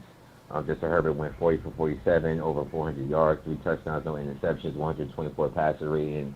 Dak Prescott, this is the second time we had a game where his passer rating is under 80. So, and I'm not saying Dak Prescott is trash or anything along those lines, but when we need you to make big plays, and the defense is not top-notch, is not going A+, is not the 85 Bears or the 2000 Ravens, we need you to step up, because in today's league, in today's NFL, where teams are scoring 70 points, teams are scoring 50, teams are scoring 42, the offense are so dynamic now, it's unrealistic to expect your defense to keep offenses from scoring under 20 points each and every week. It's impossible. So because of that, it's going to be certain times within this season and in the playoffs where we need you to go bananas. For example, the Eagles in the Super Bowl. Eagles had a great defense most of the year, but when they went against Patrick Mahomes, they said, yo, our offense has to be top-notch. We have to go blow for blow with Patrick Mahomes. Now, granted, they ended up losing, but still they went blow for blow with Patrick Mahomes. The point I'm trying to make now is that with Dak Prescott, the deep ball to Michael Gallup, that was underthrown. That could have been a quick touchdown with 7 minutes left in the game. And you know they're going to play conservative, so we would got the ball back with, 4 minutes left in the game with a chance to score and win the game. Those are type of plays where people don't mention that because it's not the sexy play to mention, but those are plays that are very important, especially if we're paying you franchise quarterback money. It's common sense. There's about 13. Hold on, Swayze. I ain't gonna cut your time though. But there's about 13 quarterbacks that are getting paid more money than Dak Prescott at this point, right? But you kind of get what I'm saying. I'm saying like Dak Prescott, he's getting paid $55 million next year. I mean, he may not get paid Nathan if he continue to play this way, right? You think every week is going to be like this, or Dak Prescott's going to be our quarterback for the next 5 years because it's a certain percentage of Cowboys fans. It doesn't matter what Dak Prescott does. They love Dak Prescott the person. And because they love Dak Prescott the person, they're going to continue to buy his jersey. They're going to continue to go to meet and greets. They're going to continue to give money. And because of that, Jerry Jones, from a business standpoint, why would I take the risk of getting rid of Dak Prescott where I can take an average to above average quarterback and you guys going to still come to my stadium and still give me money because we're just good enough for you guys to pay attention to us. So, of course, Dak Prescott's going to be So at this point, if you think a win is a win, right? Would you take Josh Dobbs right now over Dak Prescott just because they won today? Would you say, okay, let's cancel out this season and let's walk into the next season with a Joshua Dobbs? Would you take that? Would you take Cooper Rush? Would you take a Trey Lance at this point? Because no, I'm gonna answer your question. but I'm gonna give a nuanced answer to my question. It's not gonna be just a yes or no. I'm sorry, but this is football. It's nuanced to the question.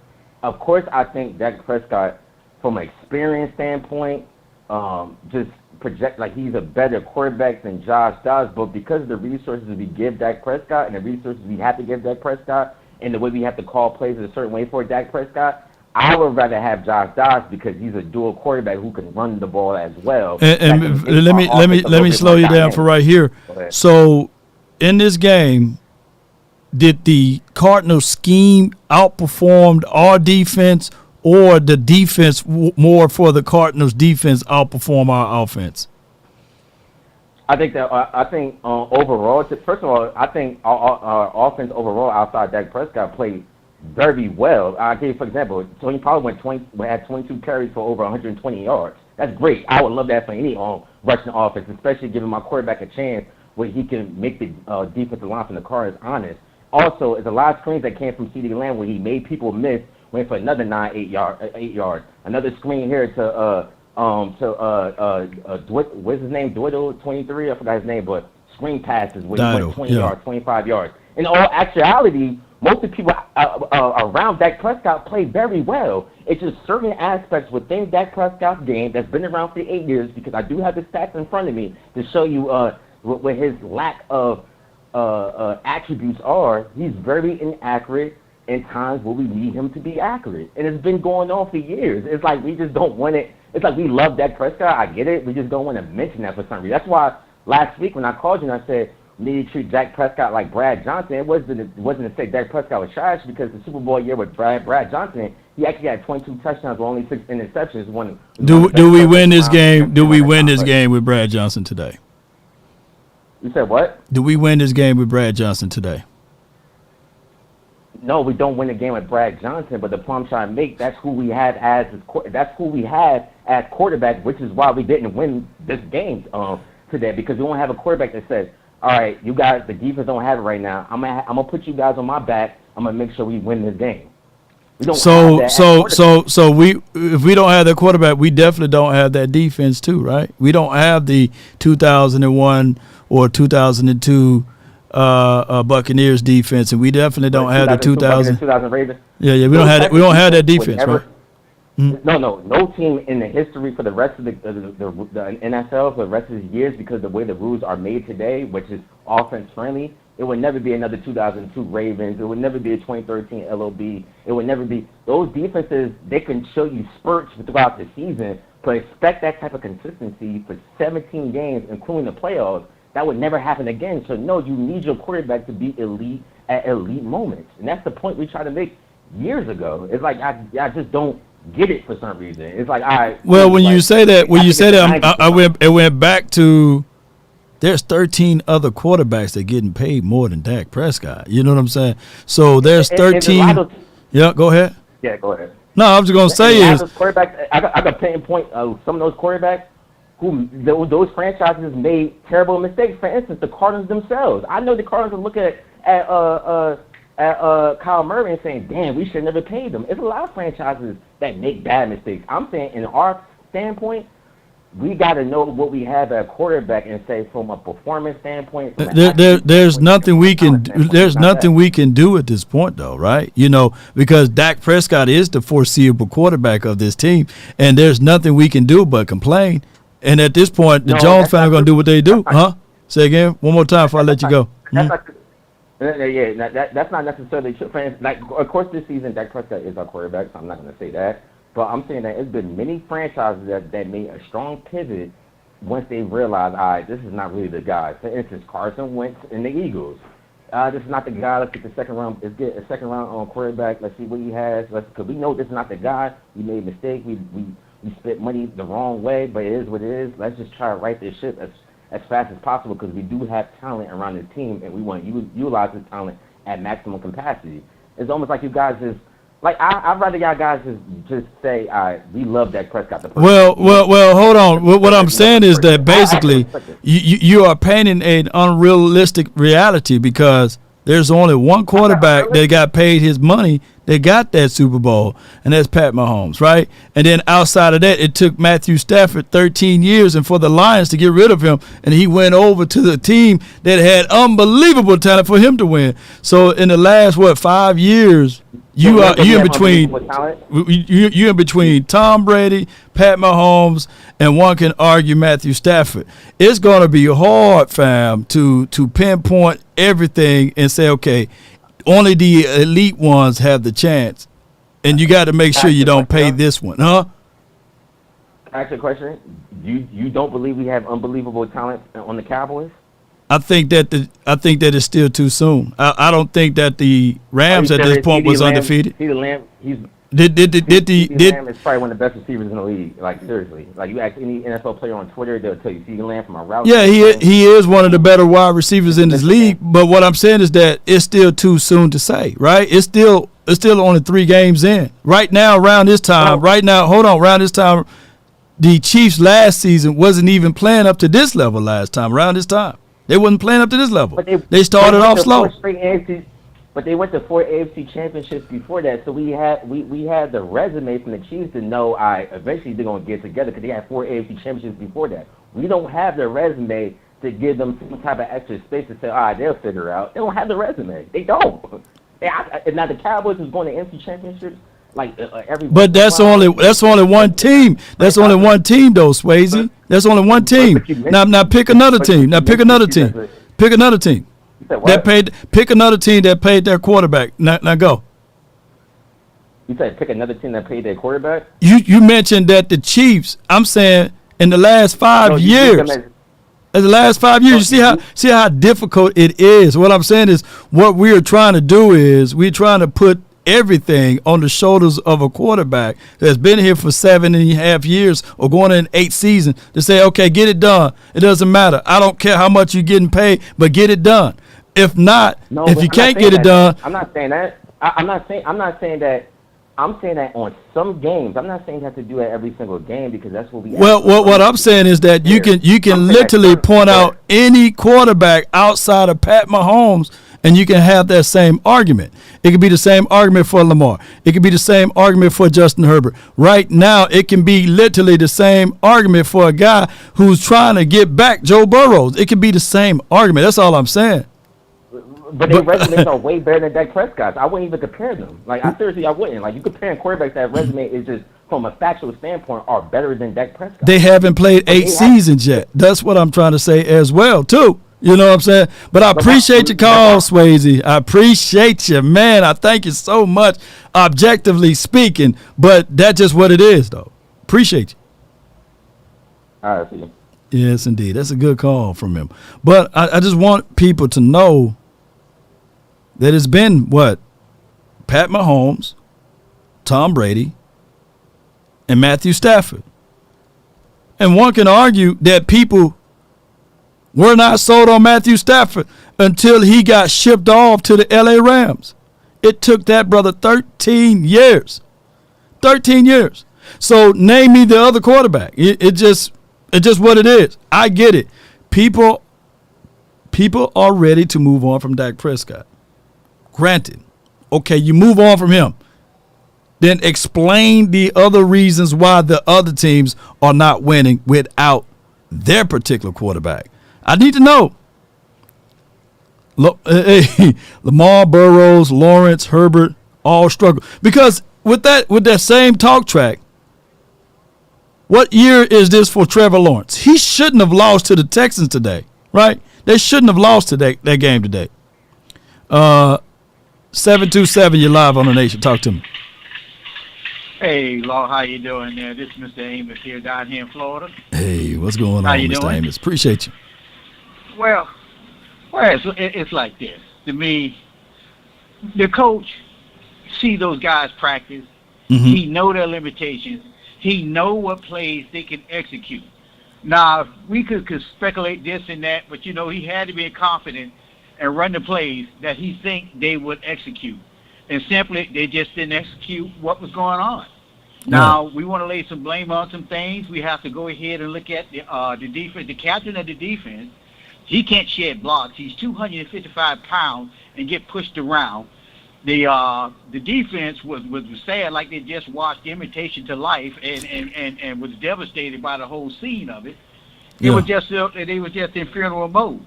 Now, I'm one of the person that believe that Dak is a good quarterback.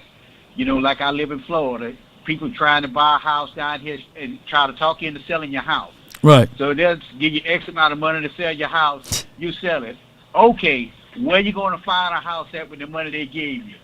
Yeah, true. You're moving to a nice house, and then the money they give you, then you have to settle for something else just set apart because, hey, you got the money, you're saving money, but you really don't have nothing altogether in return. But they will be all right. It's early in the season. Trust the process. Yeah. If every team is going to lay down. Know about that. Nobody is talking about the Ravens, how they lost today. The Commanders lost. And some of these people, they just don't know. I'm a lifelong Cowboy fan. Mm-hmm. And I remember the Chad Hutchinson, the Anthonys that we had here before we got to Tony Romo. Mm-hmm. It's so spoiled that we have to have somebody pristine in the back that's got to be putting up all these stats. But this is not the league now. Right. The one thing I could criticize Dak over is he does not run the ball in opportune times. Maybe he has an edict from Jerry to run the ball because that's all he did at Mississippi State. That's all he did when he first came into the season. When he came into the league. But now, for some reason, he looks like he wants to run, but he's hesitant. He puts the brakes on it. It would have been the Eagles, they'd have ran Jalen Hurts. It'd have been any team in the NFC East, they'd have ran their quarterback in. No way in the world that Danny Dimes, with his box head self, left points on the board like that. I mean, it's one of those things. Whereas different states of careers, different starts of careers. I get it. You know, I don't think that none of those guys that you just mentioned had a devastating injury. And I'm not saying that Dak Prescott should be playing scared or is playing scared or should not be playing X, Y, and Z. But at the end of the day, I get your thoughts on this game and what happened in this game. Cowboys, hey, they just got to get ready for next week, bro. I'm for real, bro. But I appreciate you for calling in, fam. All right, God bless there, Law, and take it easy there. Shout out to you, Mr. Amos, man. Be safe out there in Florida land. All right, we got Cowboys trap phone from 1992. Come on, man, you show. This trap phone number 3 I see, man. Talk to me, man. Hey, what's up, Law? How you doing, Law, Nick? How you doing, Law? All is well. You know what? All is well. Yeah, I'm going to say this, man. First of all, I'm going to take my hat off for the 3 starters that came in when our 3 linemen were out. Take my hat off for them because they to me, personally, they did an outstanding job. The beginning was kind of sluggish, but they did an adequate job. I'm not mad at them. The defense, they came in the game sleepwalking.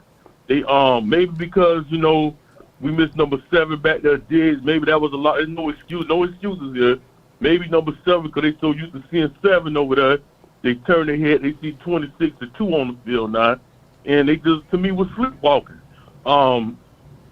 Special teams, they did a great job, except for the holding penalty on number 50 or whatever. You know, that cost us, like, you know, in the long run. And I'm going to say that I believe the problem with Mike McCarthy is, right now, the problem I believe is the time when he should call run. Because remember, we were running the ball pretty good, but in certain situations, back to such situational football, they kept running up the middle, pounding the middle. Good. Don't stop. Keep doing it. Don't stop. And I was watching the game with my friend at his place. We were watching over there, and I kept telling him, no lie, word is bond. I said, listen, man, that slant the Cowboys keep doing, that's going to kill us. I said, I don't mind doing a slant, but don't give a slant like that to the 5'10" or 5'11" Cook. Give it to CeeDee Lamb. Give it to Gallup. Somebody big. That's how you do it. Now, I had a problem with that slant call in the end zone. Dak, if it would have been me, okay, if I'm going to lose this game, I'm not going to lose it by passing it.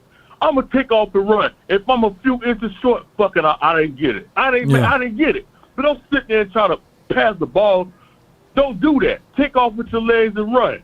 If you get it, you get it. You don't, you don't. That's what I'm pissed off about. That's what, as a Cowboy fan, the little nuances that we have to do. One thing I'm going to say, and I'm going to leave, I believe Dak Prescott, because, you know, outside of CeeDee Lamb, I think the best thing for Dak in this offense and for years, when we had with a younger version of Jason Witten, right? When Dak came into the league, he looked very good, adequate with that type of tight end. If I'm the Cowboys, I know people ain't gonna agree. Y'all gonna tell me, man, I'm Madden play. You know I love playing Madden, so I'm gonna say it. Go ahead and get rid of Michael Gallup. I like Gallup, but go trade and go get on the phone and go call Atlanta and go take a look at number 8 over there. Kyle Pitts. Okay, I see your rationale with that. And then what you want to do is big up Michael Gallup this game and say, hey, y'all need an outside receiver. We need an interior tight end. They can be flexible enough to get outside. Let's make a soul for a soul type of thing. You know. And then Gallup, he's from Atlanta. Yeah, so that probably work out, man. I ain't gonna even lie. You know, there were some moments that even Ferguson, he stretched the play, gave us some good stuff. But it could be a little bit more. And Schoonmaker, come on, man, you got to catch that, man. He ain't Kyle Pitts. I feel you, man. I'm following you, bro. Appreciate you, man. The tight ends ain't ready, Law. They not ready, Law. Real talk. The tight ends that we got, they're not ready to where we're trying to go at right now. They're not ready. I truly believe if we get Kyle Pitts, I mean, I'm not trying to dream, but I'm just saying, the Falcons, they not using them right, and they need a wide receiver. Why not go give them Gallup and we get Kyle Pitts, and then we can move on from the in-here red zone target. Come on now. Hey, man, that make too much sense, man. It makes too much sense. But I appreciate you, man. Thank you so much, Cowboy 1992. Trap phone number 3. Appreciate you, bro. How about them Cowboys, haters? Yes, indeed, man. A good call from a man. Let me make this pick right here for the second half, man. I think that these two boys are going to go north of the field goals made. And let me put more, and let's see if they're going to allow me to get these going. Let me see if I can put 30 on them. 30 on them. Put 30 on them, boy. Man, let me see how much money. We put 100 on there, man. Turn that 100. Yes, indeed. See if we turn that 100 into 300. You know what I'm saying? But I will say this, ladies and gentlemen. That is just the flow of the game. And be sure, if you guys want to be just like Law over here, even when we lose, we winning, you know, with Prize Picks. Be sure to check us out, man. Shout out to my guy earlier today, man. We put 90 and we turned it into $450. Come on, man. And what made me go with these selections right quick is looking at the stat analysis. You can look at those stat analysis right from the display right here. And when we see green, we shooting, baby. You know how it go. And then just like him, when I saw that green, I shot for it. Well, I saw a little red right here. But that's okay, man. In the second half, we'll see what we can do from here. Prize Picks, let's go, Cowboy Nation. As we see, we still eat crow over here. All I ask, man, is we got about 19 callers. And I got some birthday cake over there, some ice cream and all of that good stuff.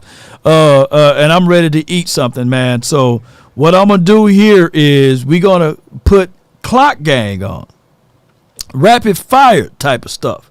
And when the clock is expired, this is not me being disrespectful to you, but this is going to be the clock being disrespectful to you. You're going to hear that noise, and I don't care what you're saying, you're going to get off. You know what I'm saying? That's just how it goes when Clock Gang is initiated.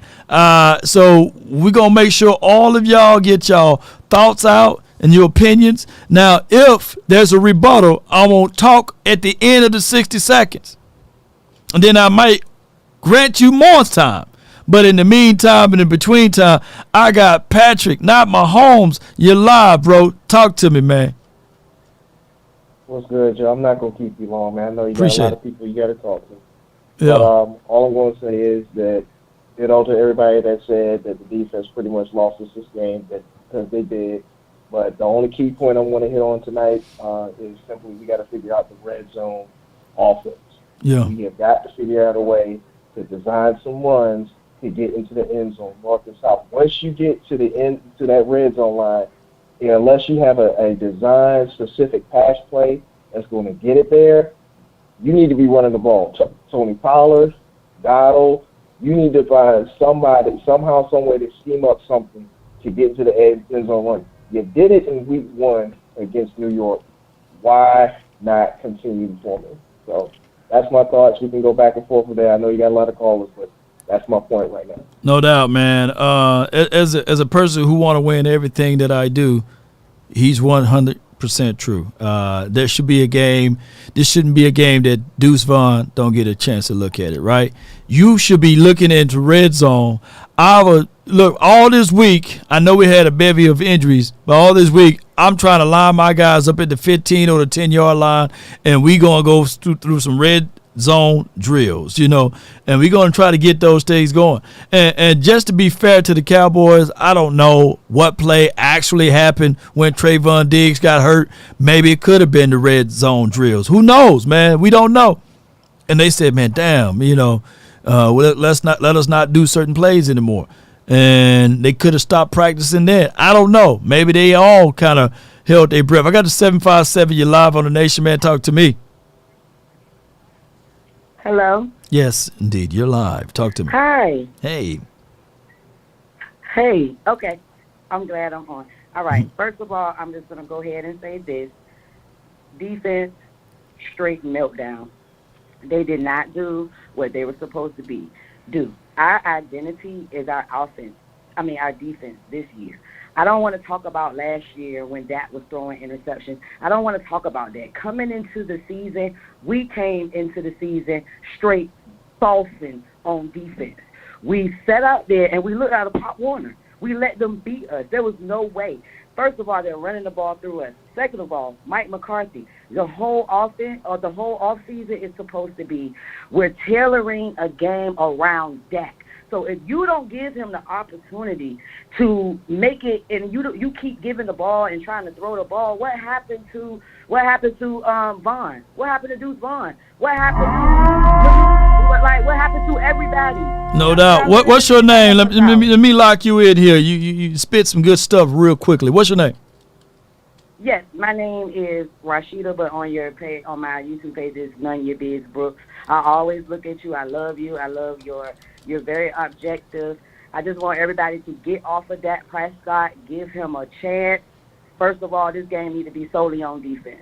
We were supposed to go in there and shut Ish down because that is what we are about. And we did not do that. We got beat, run down, and that was it. And we didn't use Deuce. And we should have used them. None your biz, right? Yes, none your biz, Brooks. Yes, indeed. I'm Appreciate you, a Brooks. Cowboys fan. Been a fan since I was 5 years old. Got the star tatted on the back of my neck. Period. The only time I've been to see a Dallas Cowboy game was when I took a plane and I went and I seen it and we played against Philadelphia and lost in overtime. Last year, Tony Romo paid. Everybody, Cowboys fans, stick together. We got this. Mike McCarthy, defense, wake up. We got this. But I ain't worried about this third game. I'm ready for my game is the 49ers. No doubt. Let's go. No, we definitely can't look like this versus the Niners. None your business. So y'all be sure to check her out. All right, so 205, you're live on the Nation. Talk to me. Hey, Law. Not much. Talk to me. Yeah, man. Dak had 8 years to do what he needed to do. I'm not saying that it's the end of the world for Dak, man, but he has to step up in these situations where we have to have Dak. The defense can't win it all the time, and sometimes Dak just falls apart. Now, some of the play calls I noticed, like the same curl routes that I seen with Kellen Moore's offense, like the same plays, and you got to give your receivers a chance. I know everybody's saying you can't. The separation wasn't there, but just like in the San Francisco game, the separation wasn't there. But sometimes you just got to just throw it up. You got to throw it up, see what your receivers going to do because they talented. They got talent. Everybody on the offense is explosive, but you don't have explosive plays. You keep running the same little curl routes. So what are they going to do with that? And it's just hard. It's just hard. I know Dak can't coming in. Dak can't do everything, and man, it just gets crazy sometimes. These Cowboys. No doubt, man. Appreciate you. Hey, same curl routes. I feel you, man. Every other city we go. How does the song go? I see the same old. Oh man, I forgot how the lyric go, man. Y'all hit me out with the lyric, man. It was a Tupac lyric. I know if I had my guy VIP in here, he'd be singing the song, man. But hey, it's the same song, same old and slow. I feel y'all, man. So it's gonna be a day one day, man. Y'all gonna look back and y'all gonna be like, damn, man. You know what I'm saying? It is what it is, man. God, dog, every year, But I don't think it was the same curl routes, different offense. I do know that we kept 70% of the plays, so it's going to be a little different, y'all. It's just week 3. I know. And then I hear people say, hey, man, same old stuff. Wait a minute. If you say the same old stuff, then why watch the game? Why watch this sport? Because it's been the same old teams that have been winning the Super Bowl. In the last 5-6 years, it's been the same similar team. All right, I got the 502. You're live. Can you hear me, Law? Yeah, hold on. Here's the lyric. Every other city we go, every other video. Yeah, I see you, man. And no matter where we go, I see the same. Oh, you're live for the 502. You're live. Talk to me, man. Man, Law, get that damn panic button out, man. Oh! You understand? We just lost to a team that both our rivals beat. Do y'all understand? Belichick is coming to town. What y'all think they finna do? We got the Niners, we got the Dolphins, we got the Bills, we got the Eagles twice. You know, Michael Parsons, I don't know if he just plays that shit too aggressive or what, Law, but you know what? He don't understand his assignment on them damn zone read RPOs. That shit tears us up every time. That dual threat quarterback is our weak spot. They not Doomsday, they not the 85 Bears, they not the 2000 Ravens. They talk too much. Be humble. Y'all looking ahead, weak to the 49ers, and you came to Arizona and got ran over. Why Monty Smith ain't touched the field until the 2 minutes in the third quarter? Why, this shit, Law, makes me mad about that draft because we could have took an offensive lineman, but we took a third-string tight end and we took a third-string defensive tackle who ain't even playing. I'm gonna let you go, Law, but this game ain't on that. And I'm tired of Cook. I need to see Turpin over Cook at this point. Cook looks slow, man. Get off all the Turpin, man. I forgot about Turpin in this game. Appreciate you, bro. Appreciate you. I never really thought that I would hear today that somebody would point any ounce of blame to Michael Parsons. Oh my gosh, man.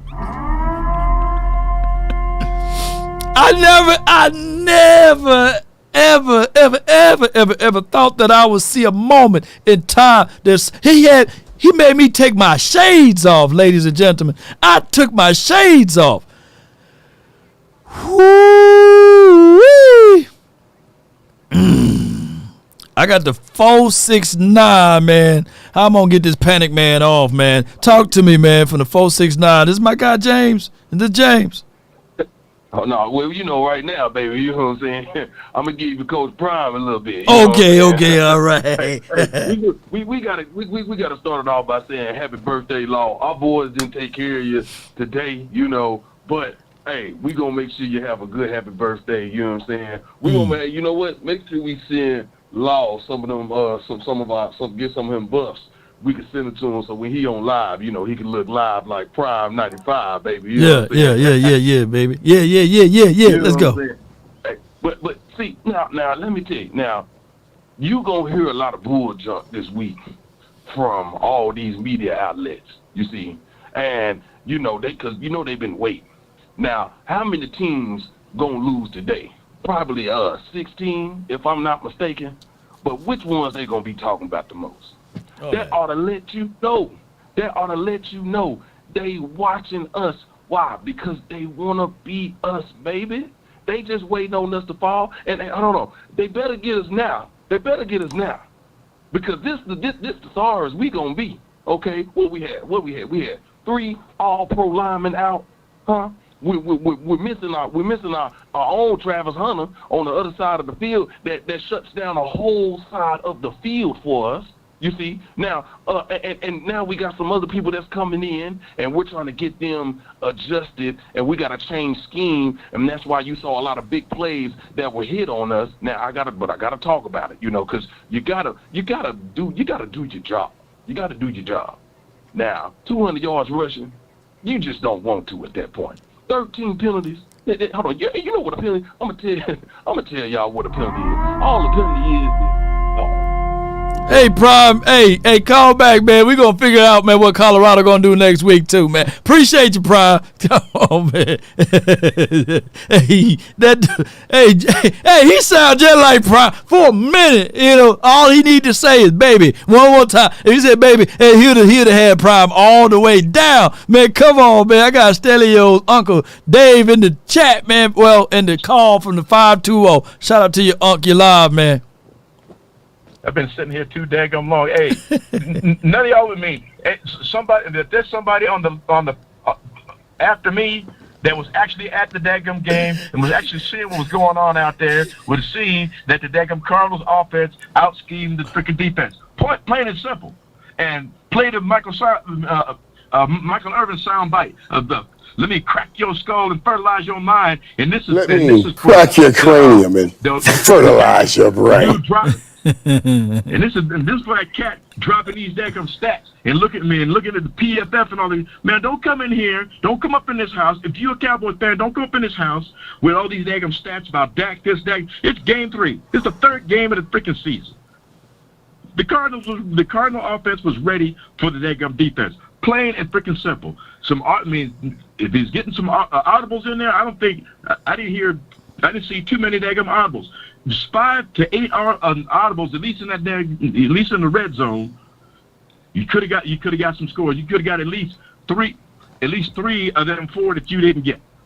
Plain and simple. So don't come up in here throwing out no Dak Prescott stats about he ain't really this and he ain't really that. Man, it's game 3. Man, you need to wake the heck up. If you're gonna come in here with something factual, you're gonna come up in here with something factual. Let me drop this on you.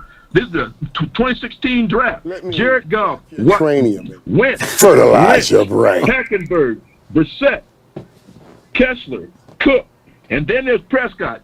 All these cats up above Prescott, what the hell have they done in the past 5 years? Not a damn thing. And the only thing Wentz did was go to the Super Bowl, and he sat on the sideline. So he didn't win no Super Bowl. So don't come up in here hooting and hollering about all this other daggum crap. Just take the daggum L. The daggum crow, I had to eat crow. I had this lady yakking in my ear the whole damn time. I was about to shove my damn hot dog in her mouth. I stayed there to the end. To the end, even that bomb all the way to the damn near to the end zone. They almost scored on that shit on the damn 1 or 2 yard line that they threw. I still stayed to the end of that daggum game. Still keeping hope. You're still trying to keep the hope alive. Y'all need to wake up. Appreciate you, Uncle Dave. Thank you so much, man. You should be putting that panic guy on is when these people come in here complaining. No doubt, bro. Appreciate you. That's my guy. That's my guy, Uncle Dave, man. He said like Pops for Friday. Here's indeed, Uncle Dave, man. I got that moonshine right here, man. And I was about this close, man, for taking a shot of that, man. I do got some hen over here. I should have took some shot of hen on this a horrid loss, but I feel exactly what you said, man. Woo! Oh, and correction, it's not my birthday, it's my daughter's birthday today. And we had a great time this weekend, and we did great things for her, Great Wolf Lodge, and it just got cake over there, bro, that I'm trying to get back to, trying to feed the beard. I got the 731. You live on the Nation, man. Talk to me. Hey, look here, Law, man. I've been sitting here, and I watched this game, and I didn't see no chemistry. I'm looking at in between the play, when the defense is on the field. CeeDee Lamb one place with his head all up in the air, looking like he just lost. I don't even see Dak in his shot. Why come they ain't communicate, sitting down, looking at that screen they be looking at, that iPad, and going over what's happening out here on the field, man? Talk to me. Oh, you talking about as far as that, far as him coming back? Why they ain't communicating in between the plays? I think he was more worried about the flag. I think that they need to somebody to tell him, get back into the game, focus, concentrate. Let's win this, man. Let's go back to it.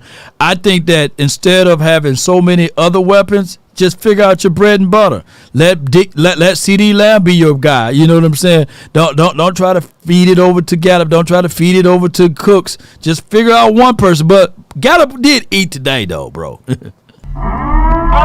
What I'm saying is they not talking to each other. I know, man. I know. I feel you, fam. They're going to have to really, really get that conversation going, man. I got the 915, man. Alfonso, you live, man? Yo, what's up, Law Nation? Let's keep it quick. The reason we lost this game was because of the defense. I mean, you saw them pouting in they had their heads down the whole time since the start of the game. Also, we didn't have our line, so hopefully they come back next week. And, Dak, I'm not going to blame it on Dak, but he shouldn't have thrown that interception. But we move on. Let's take this loss this week and, move on, learn from it, and grow. Other than that, I'm going to pull the Deion Sanders and say, take your shots now, because we going to keep them receipts, all right? You better take your shots now, because we going to keep them receipts. That's all I got to say to those haters.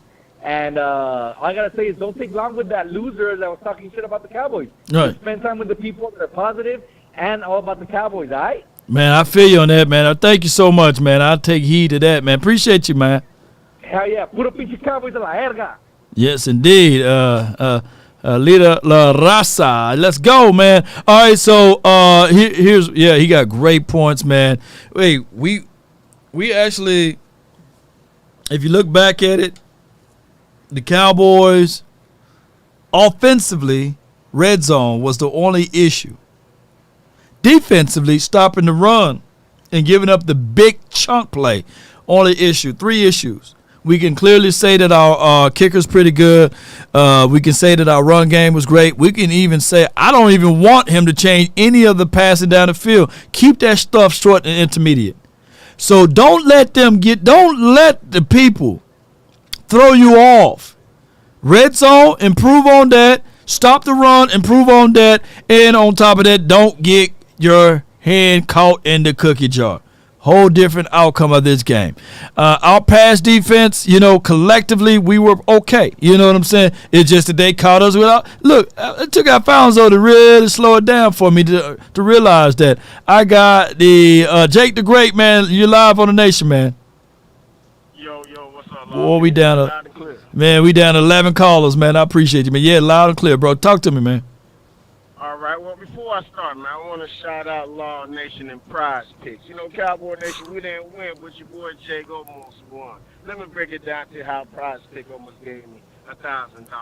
I took Sky Moore with the over 33 yards. I took Travis Kelsey to score a touchdown. I took Cowboy Jake Ferguson to get more than 3 receptions. I took Liam Vander Esch to not get more than 7 tackles because he wasn't. That was a freebie. And I was let down by Michael Parsons. I thought he was going to get 2 sacks. He only got 1. And Tony Pollard did not score the touchdown. If he would have got that, $1,000 in my pocket. But, shout out to Prize Pick. If y'all not a part of Prize Pick, they're giving away free money. If you know football, test your football knowledge, get in there. Prize Picks promo law, man. Get that money. Man, I turned the time clock off, man, when you start talking about a people that's helping the nation grow and Prize Picks, man. Hey, I really appreciate that, bro. You were close too, man. God dog, you were close, man. But you're gonna hit eventually because it's easy. All I can say is what you could do is put your order in and slice it in half. You know what I'm saying? Yeah, you don't have to go. You don't have to put a. Yeah, you got greedy. So what you gotta do is with one entry, just cutting the entry, and then you probably would have broke even. Or even, I had to learn the hard way too. Instead of going with 6 picks, go with 3. You know what I'm saying? And then maximize on your 3 picks, and then you'll look back. Then you have that stack, and then we all could be eating at Del Frisco or something like that, man. Give me a tomahawk. But talk to me, man. What you got for this game, though? What a week for the haters, ain't it? What a week for the haters. Oh, man. my God. I know y'all couldn't wait. I'm going to tell y'all couldn't wait. It started on Saturday. Y'all was holding y'all nuts on Coach Prime and couldn't wait for him to lose so y'all can get off that Colorado train knowing damn well that's his first year he ain't set up that program. Shame on you. And I know y'all couldn't wait. I know y'all couldn't wait to get off that Dak Prescott train and that Cowboy train. Y'all know it. Y'all couldn't wait to hate. I'm going to tell you like this. Put your hand up if you thought the Cowboys are going to go undefeated this year. And nobody better have their hands up. So if you know the Cowboys weren't going to go undefeated, you knew it was a matter of time before Stephen A. Smith going to put his big forehead self out there and laugh at the Cowboys, man. Listen, the streets needed a body.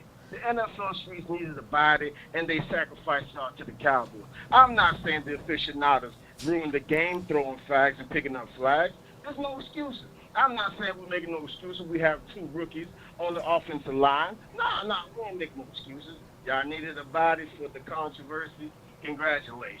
Yeah. Y'all can bash that. That's what y'all wanted. I'm about the Cowboys. How about her, man? That's a great call from my guy, man, Jake the Great, man. Oh, my goodness, man. I'm going to chop that one up and put that all over the atmosphere here. Oh, man.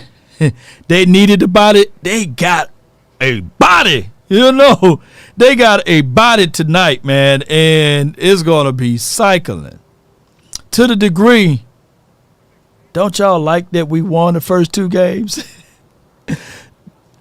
I can't make this stuff up. There were literally almost same amount of people complaining now that were complaining week 1 when it was 40-0.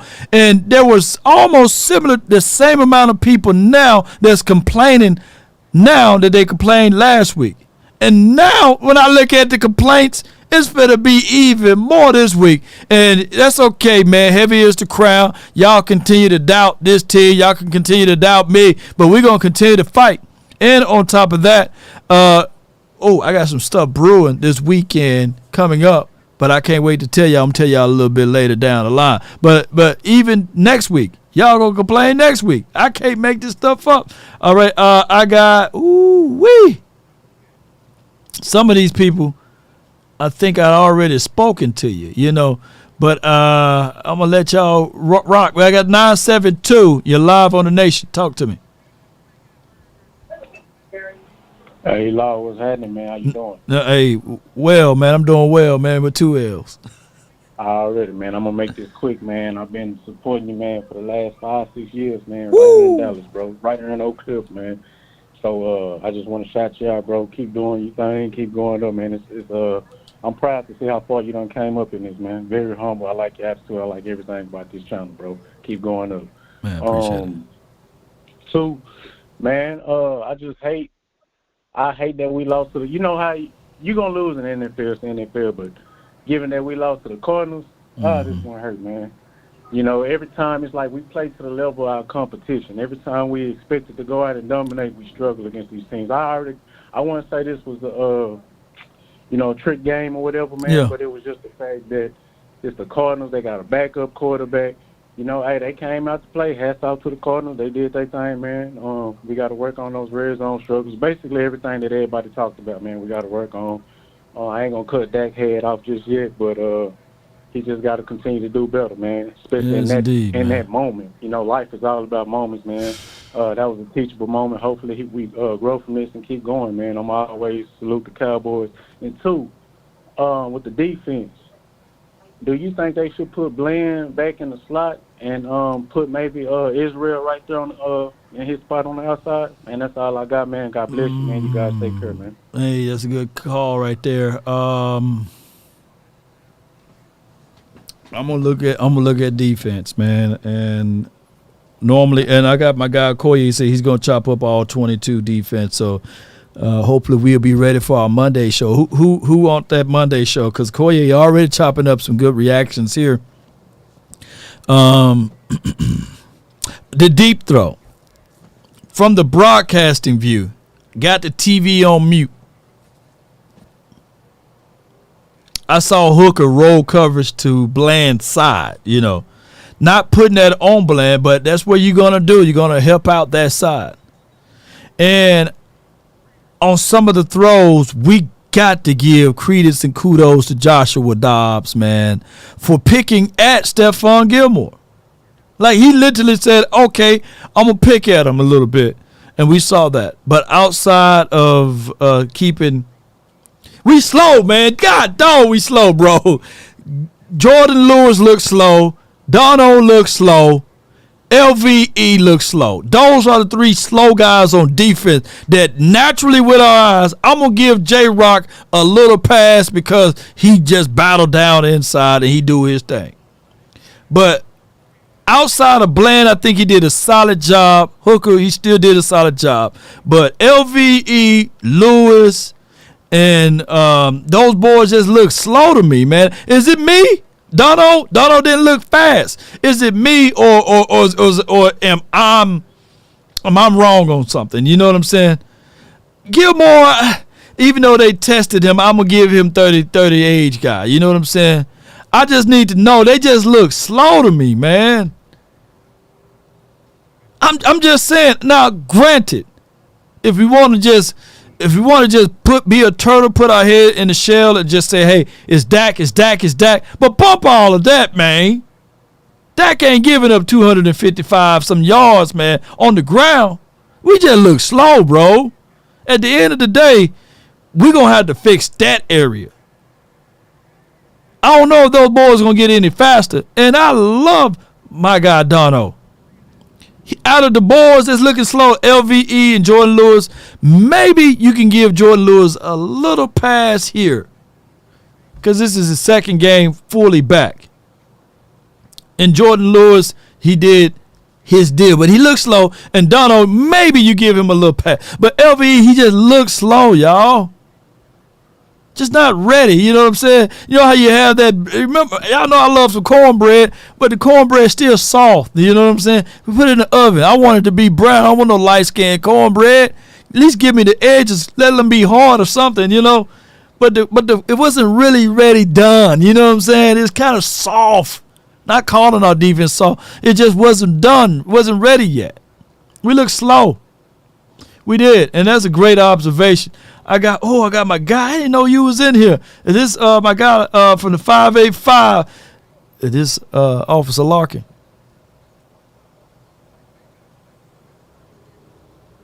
Hello? Ah, dog, I thought we had one of my sniper games here. Got the 918. You're live, though. You're live on the nation, man. Talk to me, man. Yeah, I was just wanting to,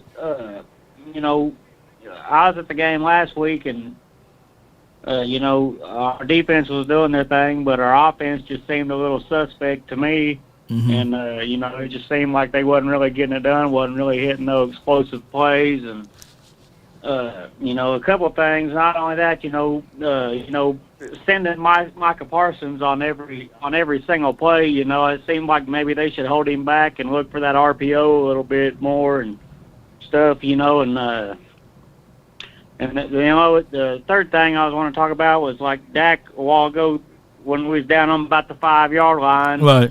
He had one cornerback in his way that was between him and the end zone, and he threw it at the feet of our wide receiver. I figured he could have ran the ball and took that dude into the end zone on his shoulders. Yeah. Somebody else had that same observation. You're right, bro. You're right. So. But, Parsons should hang back sometimes, I think, rather than running him down and wearing him out on every play, blitzing whenever he's coming around the outside and they're just going to come up the middle or, run that RPO around him. No doubt. Appreciate you. What's your name, man, so I can lock you in here? So you wanted to wait that long next time. My name's Tim. Tim? Cowboys? Tim, T-I-M. Okay. Yep, Cowboys. I got you, man. Thank you so much, man. Good call from him. All right, we down to our last two callers. Man. Oh, boy. It's a marathon show, man. Oh, Stelios, you were live at the game, so he says they were slow as molasses on a Yukon. You know what I'm saying? Appreciate you, bro. All right, I got the 361. You live, man. Talk to me, West Texas. You live in the mix, man. Talk to me, man. How's it going? Well, yeah, just, when I was looking at the game, first of all, I do want to give credit to Mike McCarthy. We complained about Kellen Moore not running any screens. I've seen a bunch of screens, and they've been effective. So I did see that this game. As far as the offense, yeah, I'd like to see a few more draws. Those two runs that he had in the goal line. Well, they're expecting pass, so give him a pass set, hand it off real quick, draw, goes right up the middle. Might have more yards. But as far as the defense, we've seen this before. Guys playing hero ball. You've seen gaps. Yes, LVE is slow, but you've seen the gaps in the defense. So again, they need to get disciplined. They need to be disciplined. Josh Dobbs didn't kill. He had one big run. That's all he had. It was the other dude. Connor was his name, and that other little dude. They were gutting him. Gutting him to the outside. So again, that needs to be corrected. They need to stay in their assignments. And then once they do that and the team can't run anymore, then they have the privilege to go after the quarterback. Yeah.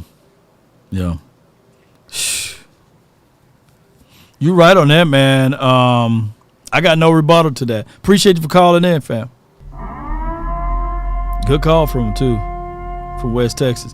All right, I'm going to let Keith Larkin one more time. 585, you live. Yeah, I missed you, bro. I was listening to your show, and I had an echo. Okay, no worries, I've no been worries. waiting for an hour, Oh man, I know, man. I had to cut the phone line in half, man. It was 56 people in here, so I appreciate you. Talk to me, it's all man. good, bro. I mean, I feel like we struggle with the mobile quarterback. We've always struggled. I'm a little buzzed up now. I've been waiting for a while, so I kind of lost everything I had to say. But I don't think we got to stress about anything yet. You're right. We got to score more touchdowns in the red zone. Everyone puts pressure on Dak for throwing that interception. You run the ball twice, down, 10 points, 11 points? Yeah, you run the ball he down. felt like he had to force something in. So it ain't all on Dak. Thinks, I don't know, man. I'll let you go because I've been waiting for a while, but... No, you got about 20 seconds, man. Go ahead. Spit your mind. I'll let you have the show, man. You the last caller, man. Matter of fact, I'm going to give you another minute, man. Whatever you got to talk about. Whatever you want to get off your chest, man. You know what? How about them fucking Cowboys? Go ahead. And we coming back. Mm-hmm. I'm kind of glad I'm not glad we lost, but this puts everything in perspective. Gets us off our high horse. We're going to get back to the grind. We're going to win the next two. Mm-hmm. Show the Niners what's up. And you'll be hearing a little more from me. So save me. I'm Keith, upstate New York. Most certainly, bro. Gotcha. I got you. Yo, Woo. I love your show. I listen every day. All right, appreciate How it, about man. them Cowboys, let's go. Let's go. That's Keith, upstate New York. Keith, that was a good call from you, man. He got a little stuff. He had to get it out of his chest, man. The promo code, I think somebody asked me for the promo code. Promo code is LAW, L-A-W. Woo! All right, man. I didn't foresee us losing this game, so that's why you got the crow on there. That's why you got the crow on there. And the more I talk, the more you get your shoot. That crow right there, man, it's growing. Look at the eyes. Somebody got to grab the beak. Somebody got to grab the eyes over here and these sorts of things. But the crow today is what it is, ladies and gentlemen. It's one of those things, but let me check on my prize picks, man. Oh, brick. What happened? What did I shoot a brick? What happened here? It's just like, oops, something went wrong. Let me see if I can get back to it. Oh, okay. I had been sitting there too long. But I would tell y'all, man, don't y'all fold up like a wallet nor a luncher now. Don't y'all do that. All right, so we got this in process right here. I got all I need, baby, is for Daniel Carsons. Carsons, come on. All I need for you to do, bro, is make one field goal before this game is over with. And today, when we will come out with $750, man, made today via prize picks, man. So I don't know about y'all, man, but making $750 a day. Can somebody times that by 365? You can play this 365 because not only they just have basketball, well, not basketball, football, but they have other things out here too. So y'all be sure to check out Prize Picks, man. Be sure to use promo code, and it's more than just the Cowboys, by the way. They got a whole bunch of stuff. They got baseball, they got boxing, they got a bunch of stuff, and especially baseball. Shoot, you can just sit there and just sit back and just make your bets all day, or your picks, your selections, more or less all day. So appreciate them. I thank them so much, man, for taking care of this episode today. I thank y'all so much, man. Let's get this off. Boom. Goodbye. Oh, goodbye. How y'all feeling, baby? Yes, indeed. So, if y'all would love to say that this game is on Dak Prescott, then I'll give that to you. This game is on Dak Prescott. But when we win, I don't want y'all to say it's not on him because that's what y'all do. So we win, it's the defense. But when we lose, it's the offense. So at some point, it's nothing we can do to solidify this all together because it's always going to be the blame game. It's always going to be somebody's fault, and I got to eat this crow. And that's how y'all do me all the time, man. Wicked man, two of you on one donkey. Oh, man, you suck. And then selfish man, you ride that donkey while your wife walks. You know, shame on you. Stupid man, your wife is riding the donkey while you walk. There's nothing you can do. And then when you try to get off the donkey, when you get off of them, it appears that clueless, man, you don't know how to use the donkey. You know, so it's nothing we can do, ladies and gentlemen, because I think that this comes from an area of people who's in a bad situation with the Cowboys of 27 to 28 years. I think that it comes from an angle of hate and a lot of false promises that the 4-letter, the 3-letter network them paid us, you know, as far as the attention spans of Cowboys fandoms. And that's just what it is. That's just what it is. Trolls gonna troll, haters gonna hate, and there's nothing we can do to solidify that, right? So the blame game is here, and nothing we can do. And no matter what I say, it's either my fault, Dak Prescott fault, Jerry Jones' fault. Well, we're gonna look at Jerry Jones and say it's his fault. But at the end of the day, ladies and gentlemen, what are we gonna do from here? Are we going to continue? Let me put Miss Piggy up there. Ooh, y'all see her? She pretty. Okay, let me pop it, and we're going to move her around. We're going to move her a little bit closer. We're going to move her a little bit closer to this thing. Hold on. Bam. And nothing else we can do but put Miss Piggy up and get things going from here.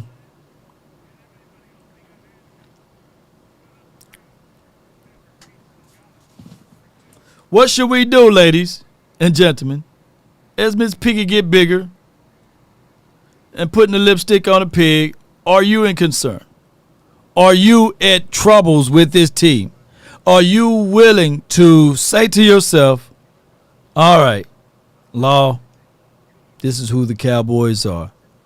We 2-1 right now, and we didn't beat the Cardinals. We definitely not going to the playoffs now. We're not going to win another game. This should be a situation where we crash and burn everything, and we should go for Caleb Williams. We should go for the sweepstakes.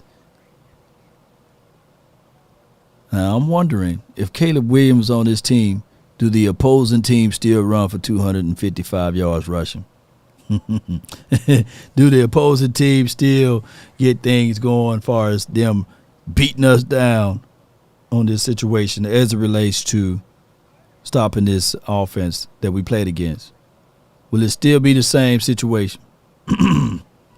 It's Caleb Williams' answer. You know, whose answer? Because I'm old enough to remember, I've been doing this for a minute now. Somebody thought that Josh Rosen was the answer. Somebody said we should tank for Sam Donaldson. You know, was he the answer? Somebody said that Zach Wilson, he could be the answer. Somebody said earlier when Jimmy G threw a deep pass that he could be the answer. There's a lot of people that say that, hey, this person could be the answer. I'm old enough to remember. Somebody say Trey Lance. He's the answer. Trey is right here on the team now. And look how crazy this could be. Let's get on up out of here, ladies and gentlemen. We're going to eat crow all this week. Keep in mind, just like I don't rush y'all when we win, we ain't going to rush this loss. We're going to have to dissect this, and now we can clearly give y'all some objective analysis with this particular team, especially on film sessions. Especially, this is when you dive deep into your film and you dive deep into your bag of knowledge of what you're looking at as it relates to that. Some people are so mad and angry at what happened today. Some people are willing to say to themselves, the same old Cowboys. I thought we had some fighters here. I thought I had somebody who's willing to go into the lowdown and the small reserves of their bodies to fight and see it through. Some people right now are looking at this moment and at this time and saying, Law, did you check out what Tua is doing? Was Tua doing this last year, the year before that? No. What they did, they re-solidified some weapons for him. They got a system and a scheme just working out for him, right? That's why they were able to put up 70-some points. But where y'all at now who want Sean Payton? Where y'all at? Don't y'all run off now. Where are y'all? Where are you at? Where are you guys at now? They say a prize fighter, even when he's down, he continued to swing, knowing that it takes a puncher's chance. One connect is all that it takes. One chance at it. I get it. Some people will say, hey, how dare you compare the greatness to others around this world to Dak Prescott? But at the end of the day, the greatness still continue to find ways to figure it out. How many Super Bowls did Peyton Manning had in his first 8 seasons, 7 seasons, 6 seasons, 5 seasons, 4th season, 3rd season, 1st seasons, right? Or 2nd season? How many? Even the guy that lifted up that Lombardi trophy a couple of years ago, Matthew Stafford, how many? You can't compare everybody to the same. But I can tell you that if this team want to win the Super Bowl, want to win deep runs in the playoffs, regardless of the quarterback, your defense can't play like that. And regardless of the situation of your defense, your offense got to improve on this red zone situation. Fix the red zone. There's three key components that I want the Cowboys to work on. 3. I don't care about the run situation. I don't care about the passing. I do care about red zone. Improve that. That's the number 1 key. You got to score when you're in. Number 2, be prepared to stop running quarterbacks. I'm not caring about statue quarterbacks. If they're sitting ducks, we're going to win. I guarantee you that.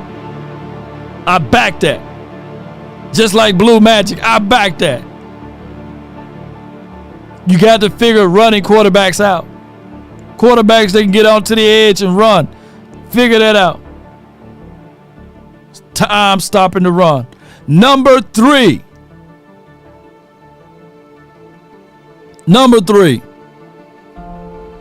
Penalties. Oh my goodness, self-inflicted wounds. You got to stop those things. You can't win if you're not disciplined. That's a part of life.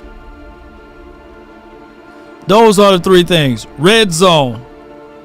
Stopping the running quarterback / stopping the run. And fix those god doggone penalties. Those were the 3 deciding factors of this game. Cowboy Nation, I still say this at the end of all of my closings. If you can keep your head when all about you are losing theirs and blaming it on you, if you can trust yourself when all men doubt you, but make allowance for their doubting too, if you can wait and not be tired by waiting or lied about Don't deal in lies or hate it and yet give way to hate it. And yet don't look too good or talk too wise. If you can think and not make thoughts your aim, if you can treat triumph with disaster and treat those two imposters just the same, if you can bear to hear the truth you've spoken, twisted by knaves to make a trap for fools, or watch the things you gave your whole life for, broken and stooped and built back up again with worn out tools. If you can walk with kings and presidents, nor lose the calming touch, and neither foe or loving friends can harm you. And you, my friend, have unlocked the true meaning of what it takes to be a man.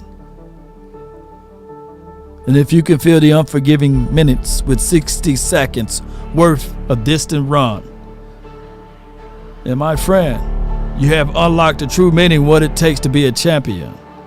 That's been my time. I really thank you all for yours. And trolls, continue to pay Law Nation by controlling the trolls in the chat. Trolls, y'all do trolls. Thanks. Let's go, baby. Let's go. That's been my time. I really thank you all for yours. DC for life. Let's go. Oh, we'll be watching Monday Night Football. Ooh, wee. Come on. Let the games begin. Y'all know who we watching. Y'all know we be watching. Yes, indeed. Give me my theme music. It's still giving my theme music because we are winner with prize picks. Lost, still figure out a way to win, baby. Let's go. Appreciate those who donated. Thank y'all for y'all support. The longest outro in life on this side of Mississippi. Kind of check or something. I've been really in the field, Shout out to you, Don. Appreciate you. Hey, if you thought we was going undefeated this year, hey, I got another one coming for you. It ain't happening. Come on, roll those credits. My credit's been not working lately. It ain't nothing but the haters. But y'all can watch the helmet spin. Like my tongue is the trigger. Come on. And my mind is like a 9. Come on. As they say, my mind is a 9 and my tongue is the trigger. Let's go.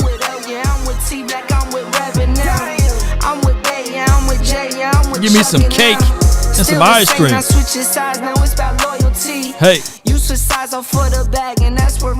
It's spinning. Where my credits at, baby? They don't even want to roll credits. I gotta do it myself. I've been really in the field, love the rush, I love the feel. Lately I just wanna run it up. Don't need no deals, I make the deal. Have to take it to a meal. Lately I just wanna run it up. Yeah. Kinda check a song. Lately I just wanna run it up. Count that too, count it up, count it up, count it up, count it up. Lately I just wanna run it up. Yeah, I just be off the dome. I never own no chrome. Too many foes and clones. I be out. Here are the credits, man. Glenn Capers, appreciate you. Ernest Ellsby, appreciate you. Stelios, we'll figure out how to get y'all screen up here. We'll figure it out, man. I appreciate y'all, man, for y'all support.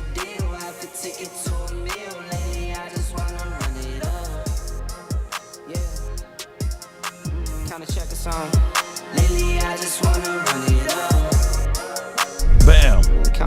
Maybe I'll do it this way. I'm gonna make sure I read through all of y'all's, man. I know I gotta go. Lately I just wanna run it up.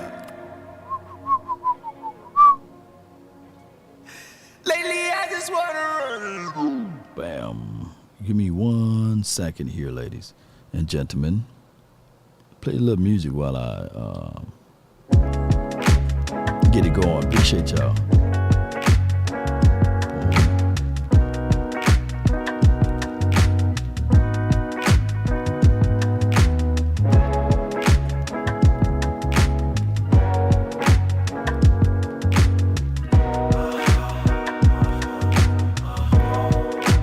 Can't stop a tank with no key. Take a drag of my cigarette. Breathe me out, breathe you in. Yeah. Take a bite of my burger, baby. Shout out to you, Meek. Shout out to you, Reddy. Eric Stewart says, Law, do you think y'all are a championship team now after you've seen today? Because they are not better than the Eagles, losing to the Cards. Did the Eagles play the Cardinals yet? When do the Eagles play the Cards? We'll see. Y'all better win this Monday. Ooh, because I'm coming. My clips are loaded. I'm keeping those receipts, Eric. Stelios. I'm just going to go home. Open the phone lines, Law. Appreciate you. Ernest says, Law, we got out-coached and outplayed today. Let's go, Cowboys. We are going to be all right. He's not lying. Sanjay says, this team is not defensive-led team. Once the O-line is healthy, they will be the lead group. That's Sanjay. Appreciate you. Slap all the haters out the way. Come on. Hey, bro, come on, dog. Come on, man. I bring it. We right here. And we ain't going anywhere. Lord, check out the routes being ran in the red zone, and you will see where the game was lost. Definitely gonna take a look at that. Eric says defense gave up 222 yards rushing. Can't win like that. Where my he ain't lying button? Yep, that's the wrong one, but it's kind of like sacrifice. You ain't lying. Eric says, or Jonathan G says, we were ranked number 1 in red zone in 2022 and 6th in 2021. I wonder where we are ranked at now.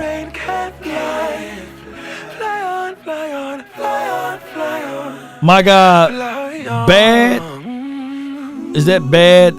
It says, let me play another little song. I play another little song while I'm reading this. Y'all know I'm trying to read all y'all comment.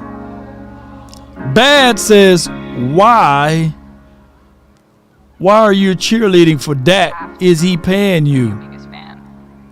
If Dak was paying me, you think I'll be here? You think I'll be right here? I'll be at Phoenix talking about this. And if he paying me, he ain't paying me enough. Dak, open up that wallet. Send Tad Prescott that check and I'll take it from him. You know what I'm saying? But no, he ain't paying me. But I thank you for paying me for $199 for your mind. I thank you for that. And then the Wiggle Man. So if Dak would have thrown a touchdown instead of a pick, they would have still said he have lost. That defense was the funeral mode. He ain't lying. Put my he ain't lying button there. Yes, indeed. You ain't lying. All right, the LDTV, Lions Den Television, by the way, Law, is trade 55 as soon as Madden comes out every year. He's horrible, bro. Shout out to him. Oh, my goodness, man. Cuban Boy says, in the red zone, I want to see 40-ounce and 42 packages. You right? I think I read that one already. One more thing. Them lost just not on Dak. Team L. J. Diz, appreciate you. Ken Art. With the beautiful art, by the way. Check out Ken Art. David, multiple thread linebackers, but we only used them to chase sacks. Make little sense. Hey, man, you know, I feel you, man. Let me crack your cranium and fertilize your brain. We literally made it close to the red zone. We didn't punt. That's going to hurt us. Defense was getting killed by the run. Shout out to you, Brandy. Thank you for the super chat. Zeta, not Beta. We got to stop relying on the defense. Dak has reached his ceiling and bumped his damn head, shaking my head. Dak has to step up, but we can't win them all. This is from Zeta, not Beta. Shout out to the Zetas out there too, by the way. Damn, all it took was for one loss, and now the Wolves out. This is from 199 from Derek Harris. He got a point right here.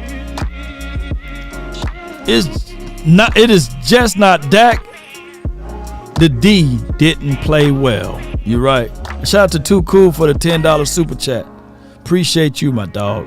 Appreciate you, man. Boy, I don't read out of music to play, but that's okay. I got some good vibes for y'all, man. Come on with you. Come on with your bad self.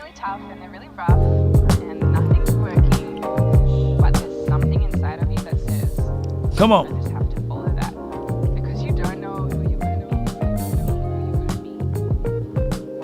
That's okay. We're going to read through these one way or another.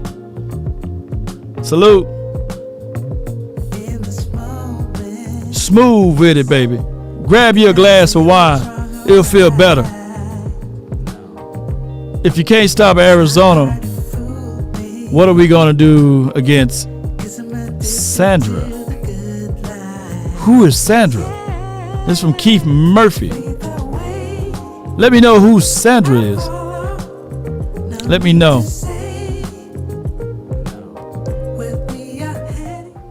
I need to know who Sandra is, y'all. Come on. All right, Too Cool says it's time for the Cowboys to go get Kyle Pitts. He's underutilized. We are forcing the ball. Come on. Nice target in the red zone. Appreciate you, man. Stelios. They were slow as molasses. I read that one. And I got it all. Boy, we read it all, baby. Appreciate y'all, man. Thank y'all. Where my pig at? Come on, Miss Piggy. Dance with your boy. We ain't gonna put no lipstick on you. It's okay. Get out of here, Piggy. That's for me playing that swig sound. Oh, but the crow.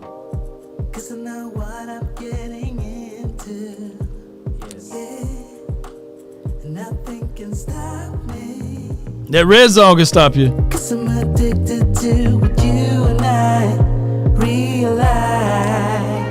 With the way I follow, no need to say. Let me crack your cranium and fertilize your brain.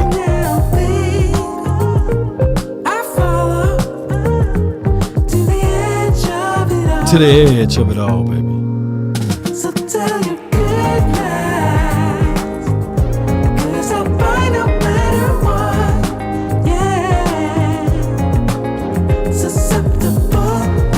Wow, that crow got big. Before the moment flies. Before it flies. So tell you good night. Cause I'll find no better one. Susceptible now. Before the moment flies. Until next time, I see you. Says Keith Murphy. Says if we can't stop Connor, what we gonna do against McCaffrey? You know, we'll find out, man. Hopefully, it'll be a shootout, and we won't be missing all of those offensive linemen. Appreciate you. Salute.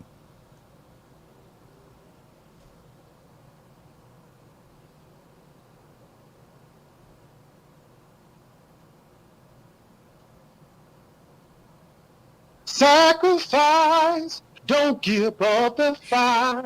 Everything will be alright on any given Sunday, yeah. Depend on you if you win or lose. You know you got to pay some dues to live on Monday, yeah. All I ask is when you lay your head on that pillow at night, know I gave you everything I had. I gave you everything I had. Lay your head on my pillow and just breathe.